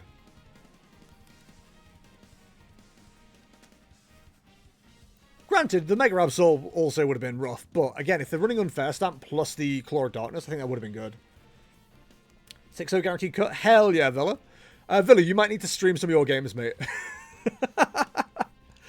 If you could, like, stream onto the Discord for me for Top Cut, that'd be really helpful. Because I'd love to see you play the deck. I'd love to see it in action. So it really is a question of what do they target. They can ignore the Brute Bonnet. I wouldn't. I'd knock out the Brute Bonnet. They can return a knockout with the Roaring Moon. But then the Roaring Moon just dies to a Soul Rock. It's why you don't want to give them the 2-prize option. Like, make them go through the Brute Bonnet. Put a 2-prizer down when it's too late. I'll have to say I'm on mobile. Ah, that sucks. Okay, no worries, no worries. We'll get you next time. Yeah, I don't think there's a win con here. I don't know what you're hoping for. Because you need to deal with this Goldango. I can, but it'll be a smaller screen, lol. Now, don't worry about it. I don't want it, like, potentially upsetting your gameplay. It's fine. If we ever have you on PC, though. So that's the second superior energy retrieval used.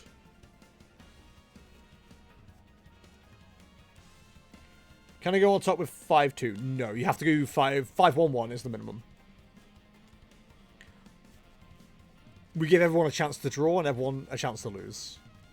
The problem is, if we go double loss, then way more people will make it into Top Cut. We'll have to introduce a bubble. I don't really want to do that. So I think we have to, like, limit it by... Because, like I said, already a lot of people do get into Top Cut. Like, I think it's like 10% of people get into Top Cut with the rules that we have. So it's going to be useless if I win next match. I mean, if you go 5-2, that's a really good win record. I wouldn't say that's useless. Okay, they're chasing after the Roaring Moon straight away. I mean, there's no reason not to, really. There's still the unfair stamp play. You can still move stuff with Monkey Dory as well. And there's no reason not to put the Mega Absol into play this turn as well.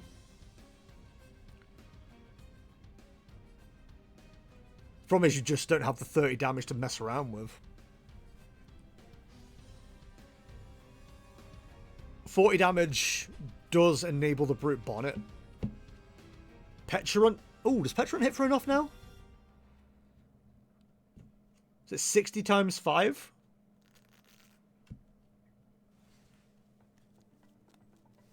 But again, Petulant's so, like, low HP that's probably not worth it.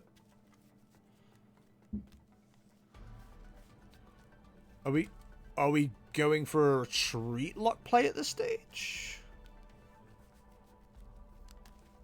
There is an option for a third Monkey Dory. I just don't know where you're getting the damage from.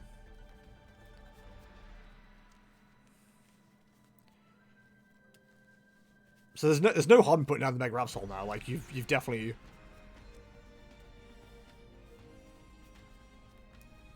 behind on the prize mapping. So do you power up the energy onto the Mega Absol, move it onto the Dory, then use the Brute Bonnet for knockout and hope they don't have anything? Arvin for the unfair stamp. If there's a Bravery Charm for the Absol, maybe that's worth throwing on. We are going to see the attachment onto the Absol. Okay. I might be wrong on the unfair stamp. Like, I feel like I've not been paying enough attention. Yeah, there is an unfair stamp. Okay. So you need another energy, actually. And you've just manually attached to the Mega Absol. So you are going for the Claw of Darkness combo. I don't know how I feel about that.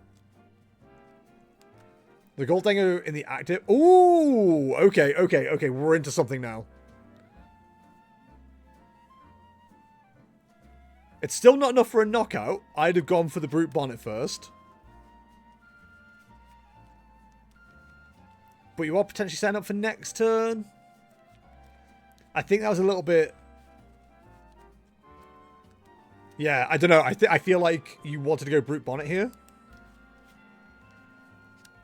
But maybe Claw of Darkness is enough.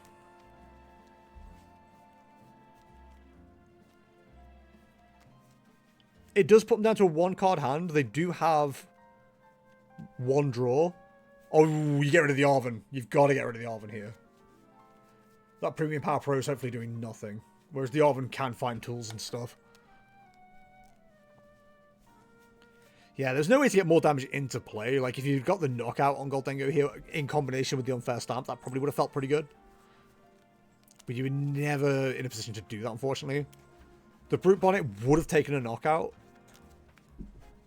Leaving the Arven available isn't great, but kind of is what it is. So what do they... They've got one of the top deck plus 2 more cards. So being able to see plus 3 here is, like, not awful. And if one of them's a fighting energy or a way to recover energy, then you've probably got game.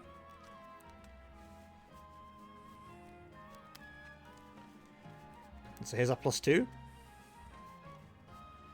we have any more draw? You definitely don't want to do, like, partial damage into this Absol either, because that damage is just getting sent straight back to you, and that is completely useless. So depending on what is available in their hand, it might be a case of retreating the Goldengo in the active. They've still got so much time to, like, be absolutely fine here. Which is kind of frustrating.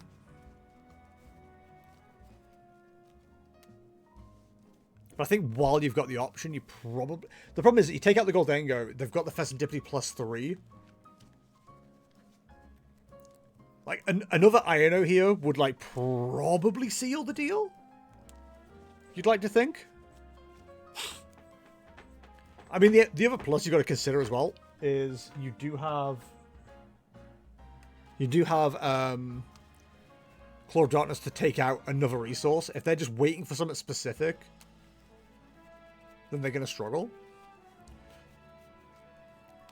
I don't think... yeah, they can. They can air balloon the Goldengo and then retreat into the Cram.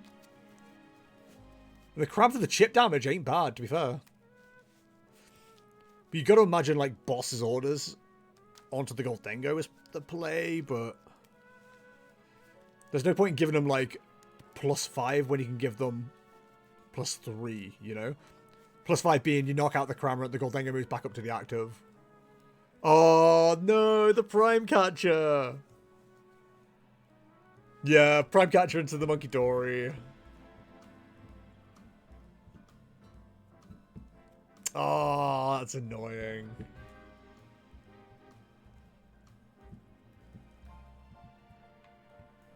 God, what an annoying deck to play against Goldengo is. It's such a pain. Oh, they go for the Brute? Huh?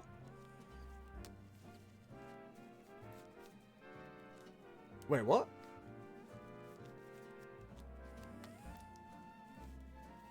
Did they not have it with Fickle Spitting? Was that not a bit of BM?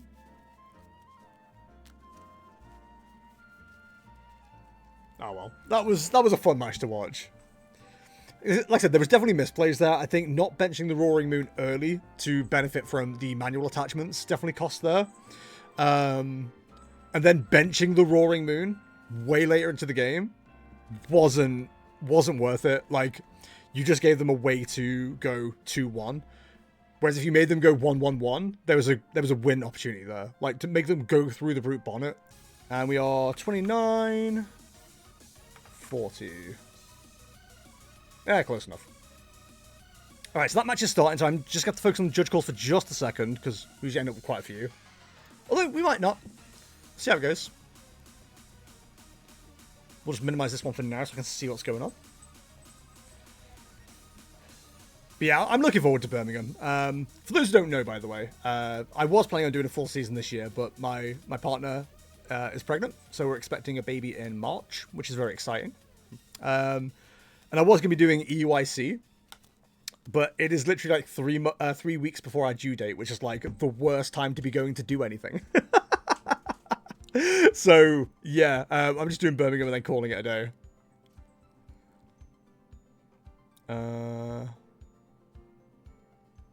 And then tag, okay, that's done. Why have I been tagged on Discord? I can't see Discord right now. Hey, congrats. Thank you! We're, yeah, really excited. It's a big change. It's gonna be very, very different. I'm gonna be. It was bad time to go self-employed, but it's gonna be fun. I'm looking forward to it. All right, so we've got Terrapagos, Noctowl, Charizard versus what looks like Dusk Bunnies. So I'm excited to see Dusk Bunnies. It's been a minute. I don't think we've seen Dusk Bunnies on the stream today. Right, let me see what this message is. Right, already replied to that.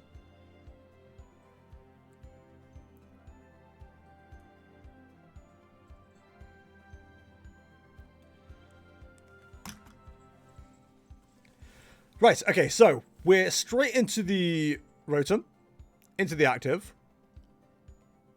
It's not our first, it's our first turn, and there's no stadium in play, so the Rotom isn't a threat just yet, but you've got to imagine next turn it will be. We can definitely get our way to a Terrapagos next turn, so Noctowl is online. So we are going to need a really good start here from the Dusk Bunny deck.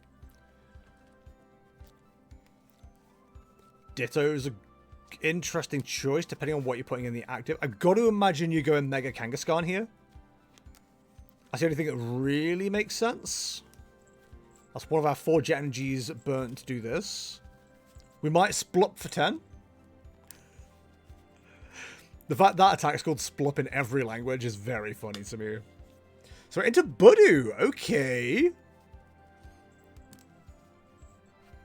That's interesting. I feel like Mega Kangaskhan may have been more beneficial here. It's not for the opponent to know. Okay. I was going to say, we've got Dawn in hand, so like we can get into Terrapagos and move from there.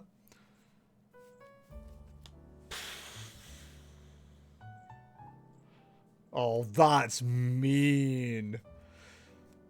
So you're not using items next turn, but you've got Stadium. You've got Dusclops to knock out the Budu. You've got Terrapagos. You've got Iono to try and find the Noctowl. Oh, that's such a nice hand for our Charizard player here. 520 is about 2.5 times better than I expected for my first tournament. Hell yeah, Banshee. Good job. And a Charmeleon! Wow! Okay, that is an amazing hand. I don't think the opponent realizes how good of a hand they've just given away here. We just need a Noctowl to, like, tie the room together at this stage. And I don't think you even need to use Noctowl. I think you prefer to get into a Pidgeotto. I think Iono's correct here. If you can get yourself a TM Evolution, that might also not be a bad shout, depending on what you get off this Iono.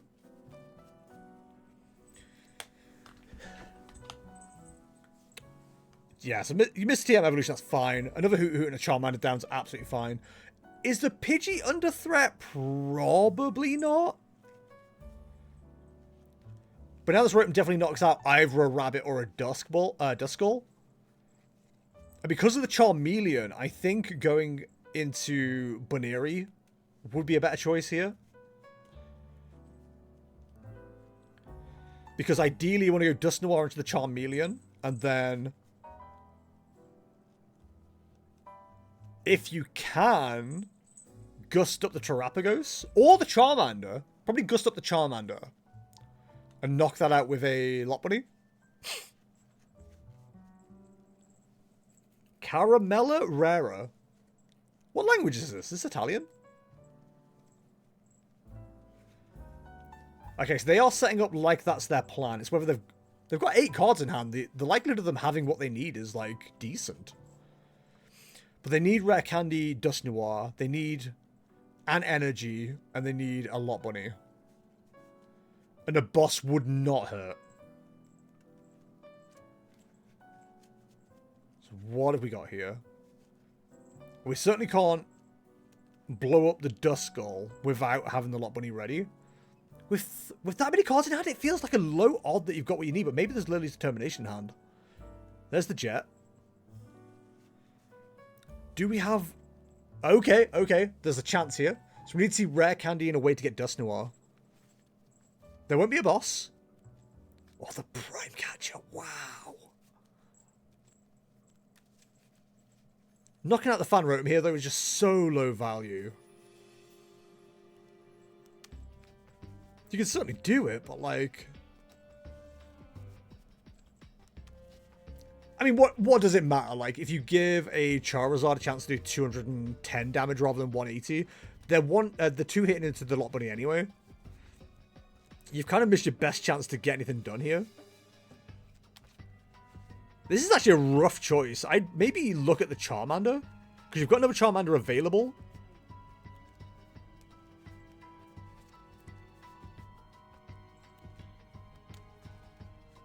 I hope I'm not being listened to. And you do have, like, the lack of retreat cost on here. I think you probably have to, I don't know here. You don't want to go triple Charmander, I don't think, because you just give him more targets to blow up. You're looking for a lot here, unfortunately. I think you're being listened to. That isn't it. That's not it at all. Retreating into Terrapagos is maybe safe, but I don't know.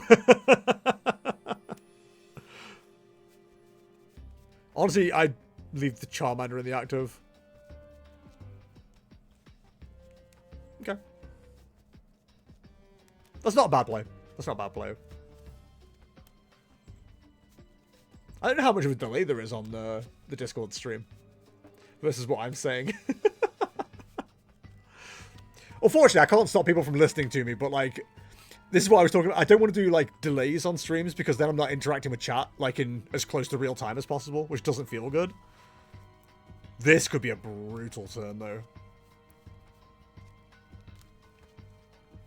Discord stream is real time. Yeah, okay, that makes sense. They're like 6-7 seconds in delay. Okay. But yeah, I wouldn't necessarily, like, listen to what I'm saying. Because I might be wrong. But like I said, this Dust Bunny has got a lot of good plays here. If they can clear the board of Charizard, Charmanders, and Charmeleons, which is possible. They need another Rare Candy and Dust Noir to do it. There's no way to force that Charmander into the active. With the 2 Dawn in hand, you know, we're definitely capable of getting a Noctowl into play.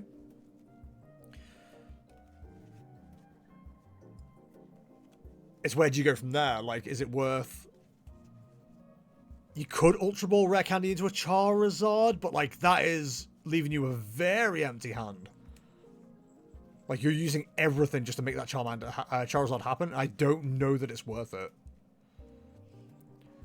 They only need 2 prize cards now as well. And that Terrapagos is looking... That Terrapagos is looking like 230 damage, you know what I mean? Like, you absolutely need a knockout on a single prizer here to stop a double Dust Noir play.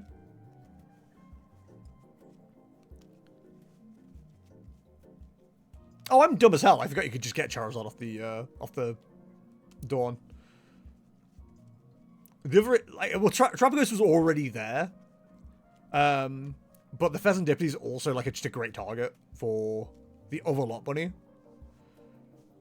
There's potential for this Lot Bunny to go down this turn. But it's really low odds. But it does mean that the opponent needs to find a Jet Energy because they can't just blow up Dust Noir. So it's definitely like a route, a path, a way to go.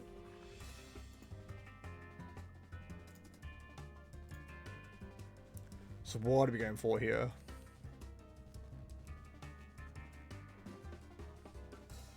Rare Candy definitely needs to get involved somewhere.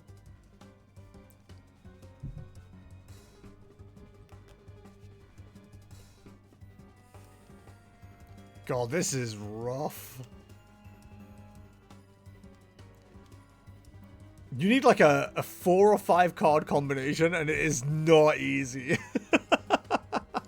But I think the Prime Catcher's a good shout here. So just to stop the double Dust Noir play. Don't know how I feel about that. Throwing an NG onto something that can retreat off the Infernal Rain was probably a better shout.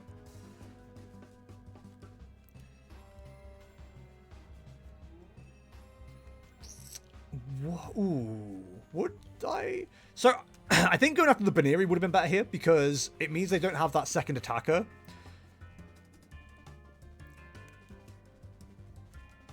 And I always think leaving double Dust Skull in play makes them go, oh, I've got this available. And then it invites a misplay, you know?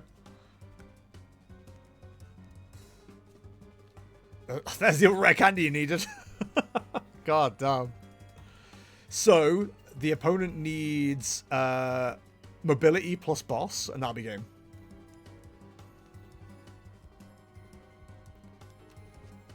They don't have any draw on deck.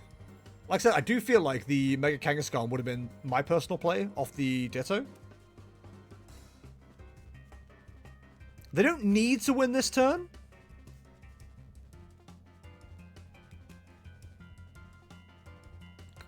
Klefki and Pidgey this late is interesting.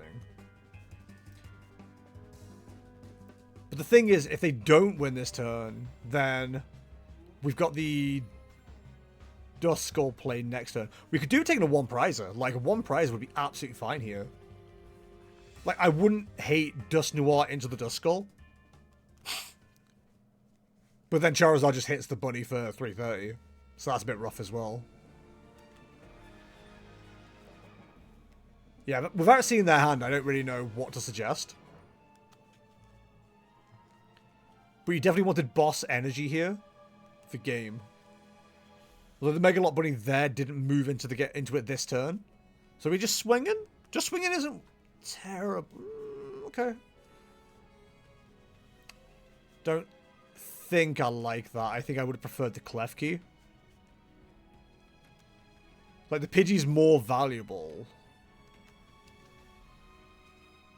Do we have boss? If we have boss, this is quite a bit of BM, but just swinging in isn't the worst play. But again, you do fall victim to Dust Skull, Dust Noir plus. Counter Catch is not online, so that's not going to do anything for you. Iono would have been way more beneficial here if that was an option. Because Megalot Buddy can win this in 2 turns. Charizard can win this in 1 turn. And they've given up that advantage without a boss's orders. It's a fascinating match. They had the Kangaskhan the entire time. Like, they could have done that. That's... You needed Dust Noir for that to work. Yeah, so all it takes now is a Dust Noir. Dust Skull, sorry. No, Dust Clops. And that's game. Ooh, okay. So now we need rare candy. We have rare candy in hand, right? Do we?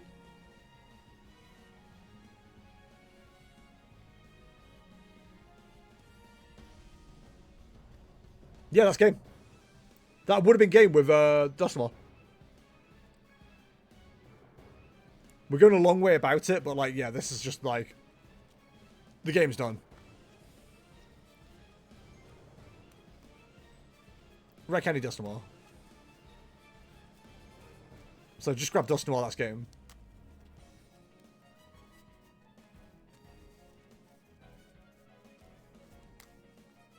Noctowl, Ultra Ball, Dust Noir. I feel like we've done this the long way around, but, like, yeah, it's a bit of an awkward one, to be fair. If you want to go extra BM, you Super Rod and Dusclops back in, right? Thanks again for the tournament. Had a blast. Good to hear, Oak Forge. Thank you very much. Next week, we'll be doing a Quarter Cup, which is an even bigger tournament. Or at least it can be.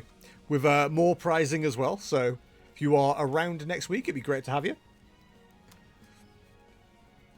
Yeah, no, this is the play to make to win this game. Yeah, they needed over on the bunny side, they needed Dust Noir that turn. And they just missed it, unfortunately.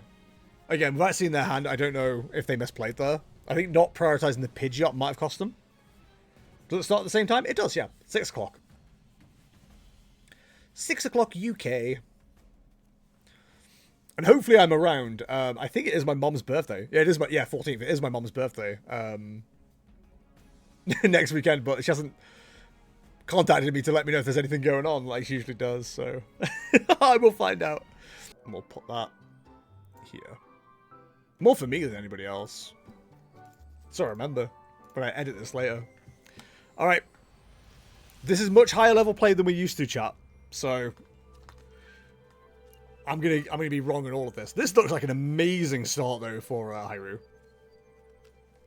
Going second as well, which going first as well, which isn't bad actually here. Ceruledge usually wants to go first. The only problem is obviously you can run into the unfortunality of like Solrock taking an early knockout. Charmander being 80 HP here is making sure that doesn't happen. Also, the 2 retreat cost Charcadet makes it basically impossible to pivot, which is nice. Why am I place 16 and I'm not in top cuts? Let me find out for you. Pairings. Standings. Because you're on 15 match points and not 16 match points. It's a top 8 ASIM cut. Sorry, it's an ASIM cut for 16 match points. It's not a top 16. Also, can we talk about how, like, beautiful and sharp the stream is? My god. It's almost too bright.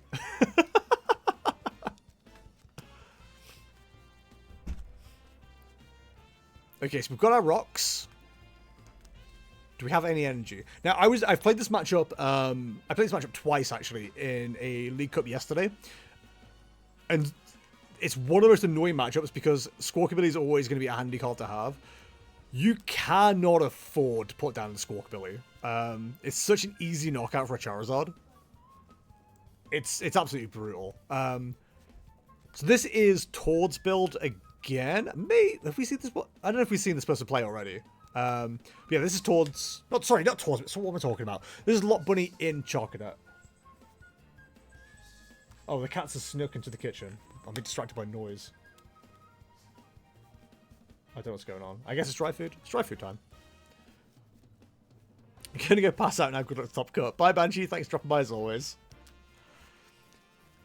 Yeah, this is feeling pretty good right now for the Charizard player here. But they can get whatever they like and be absolutely fine. It's an incredibly rough start, to be fair, for the Ceruledge player as well. Like, you want to get at least 2 Charcadet down. They've got 1.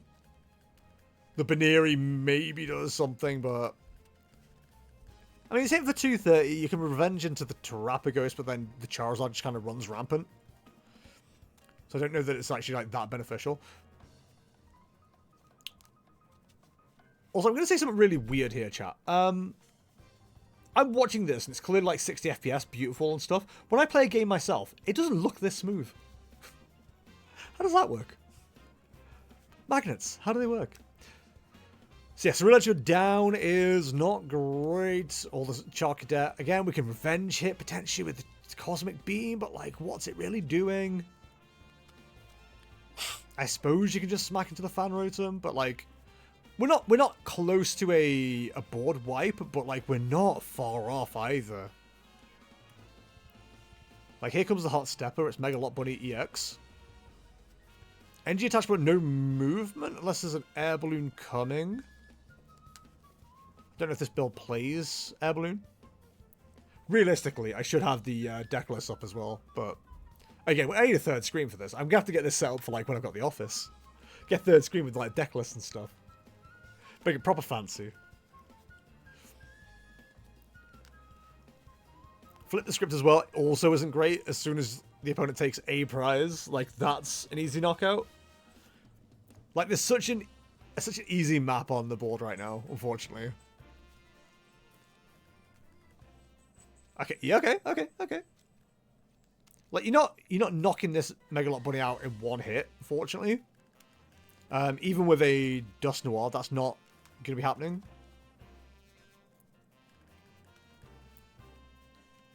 So you at least got that going for you, but what's the follow-up from here? Dust Noir, of course, does clear the Charcadet, which is kind of important.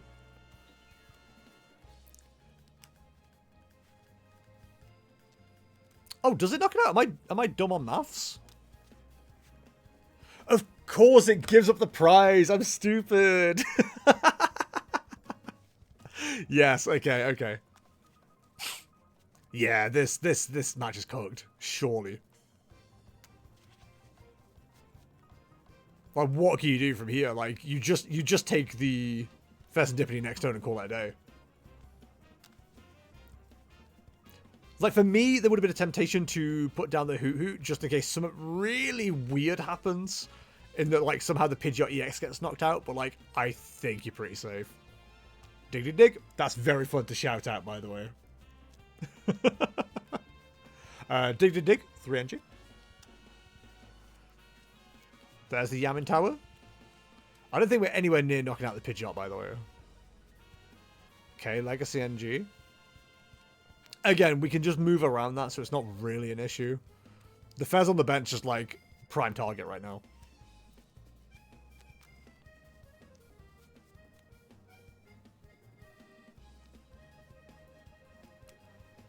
Love to get... I don't know if I'm being listened to, but if we can get a count on their energy, I'd be interested to see what they've got right now. I mean, if they boss the Terapagos, they don't win here, right? 9 energy. Okay, thank you.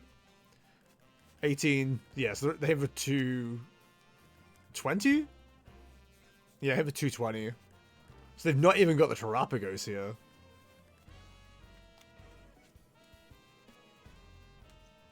I'm not really sure what the game plan is for this Rule Edge player. I mean, you obviously, in a best of one, you just play to your outs as best as possible, hope the opponent doesn't have what they need. But the problem with that logic is Pidgeot EX exists. Like, as long as you've got Pidgeot EX on the bench, it's never a case of, I wonder if they have it. It's, they're going to have it.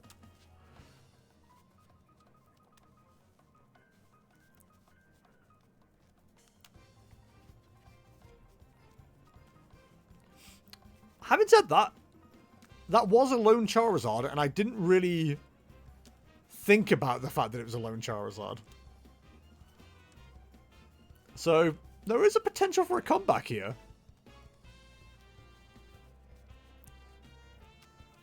The comeback is on. We can get to a bench if Area 0 is being played, which I believe it is, where the Terapagos can take a knockout on the Serendipity. I think that's exactly what we're going for here, right? Yeah, we've got it. We're fine.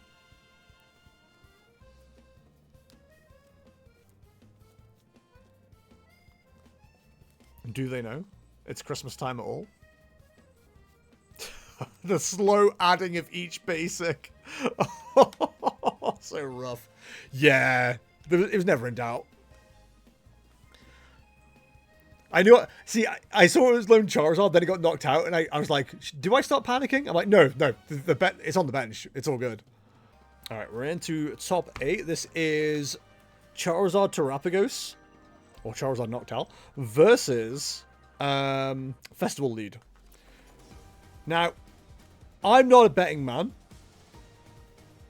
and I love Hyrule. Again, thank you so much for sharing your gameplay. I am probably leaning on this being a Festival Lead win, purely because of the grass weakness of Charizard, but I'm sure Hyrule's going to show us some cool gameplay that will hopefully get around this matchup. You know, there's more than one way to skin a cat, and there's more than one way to play this deck. You don't necessarily need Charizard. Fan Rotums and Dust Skulls might be enough.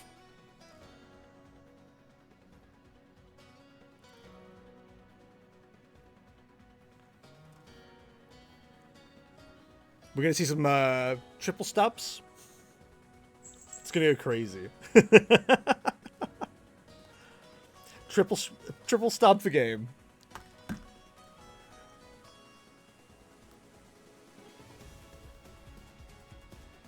Area 0 is available.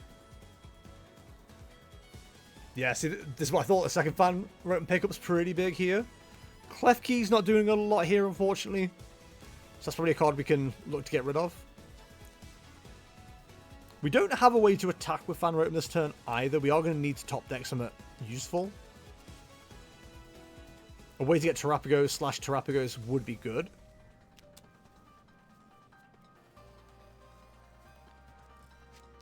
Are we going to see a tumbling attack from the Applin?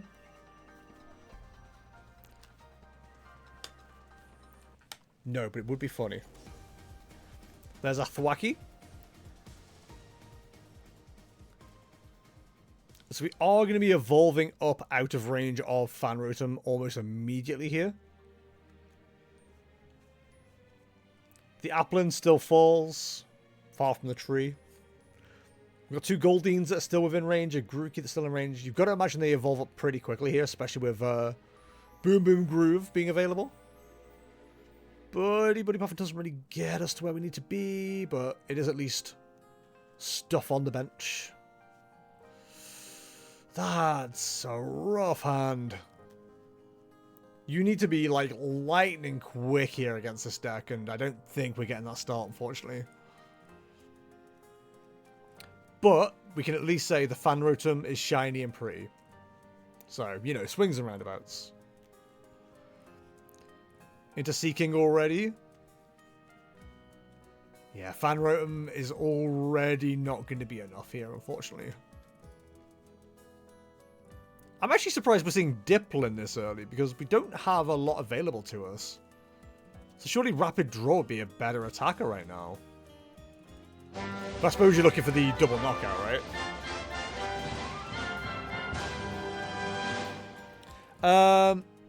Hi, Zeal. Hello, my first time top cut. Single elimination. What means on time matches? So on Limitless, the matches are untimed because we're using ASIM top cut. So sometimes people will be waiting in top 8 for opponents to finish their matches in top 16. But we recommend you use in-game timers just in case any slow play calls or anything like that. But it is just to like help things along with the organization of the tournament. And if your opponent's like AFK and doesn't respond for like over 10 minutes, just let us know and we'll do what we can for it. Whew, alright, what do you do from here? This is like such rough draws.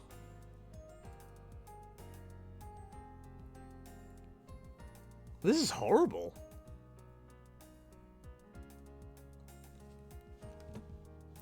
Like, I wanted to see Villa's deck in action, but like, we're not really getting to see that because the draws just aren't hitting, unfortunately.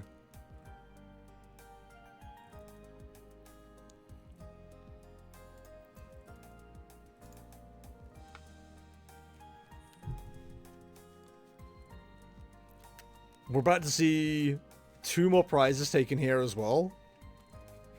Do the wave.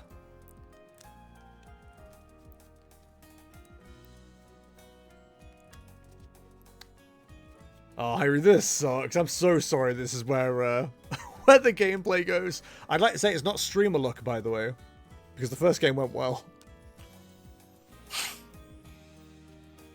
God, what can you even do here? The top deck has to be, like, immaculate, and I think it's too late. Oh, Dawn! Where have you been? Oh, horrific.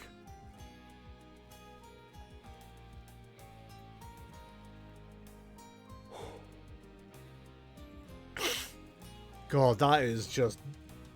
Sometimes the game just likes to rub salt in the wound. That feels like one of those times. Because the worst part about having to put Fez into play is it's grass week as well. Like, it doesn't feel good at all. You've got to protect the Fez with your life. But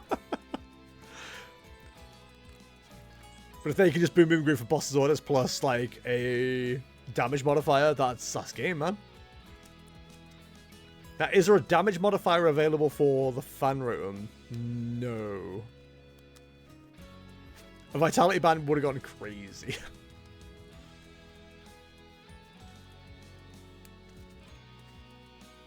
Do we have the pieces we need? I mean, we've got 2 Boom Boom groups, right? We know there's cards available. It's boss, it's damage modifier, that's game. Power panning both of the bosses in.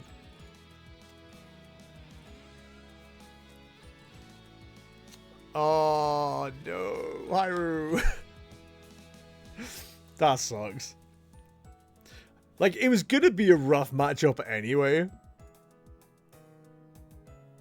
But, like, the deck just did not want to be played here at all. At all. Oh, I'm so sorry.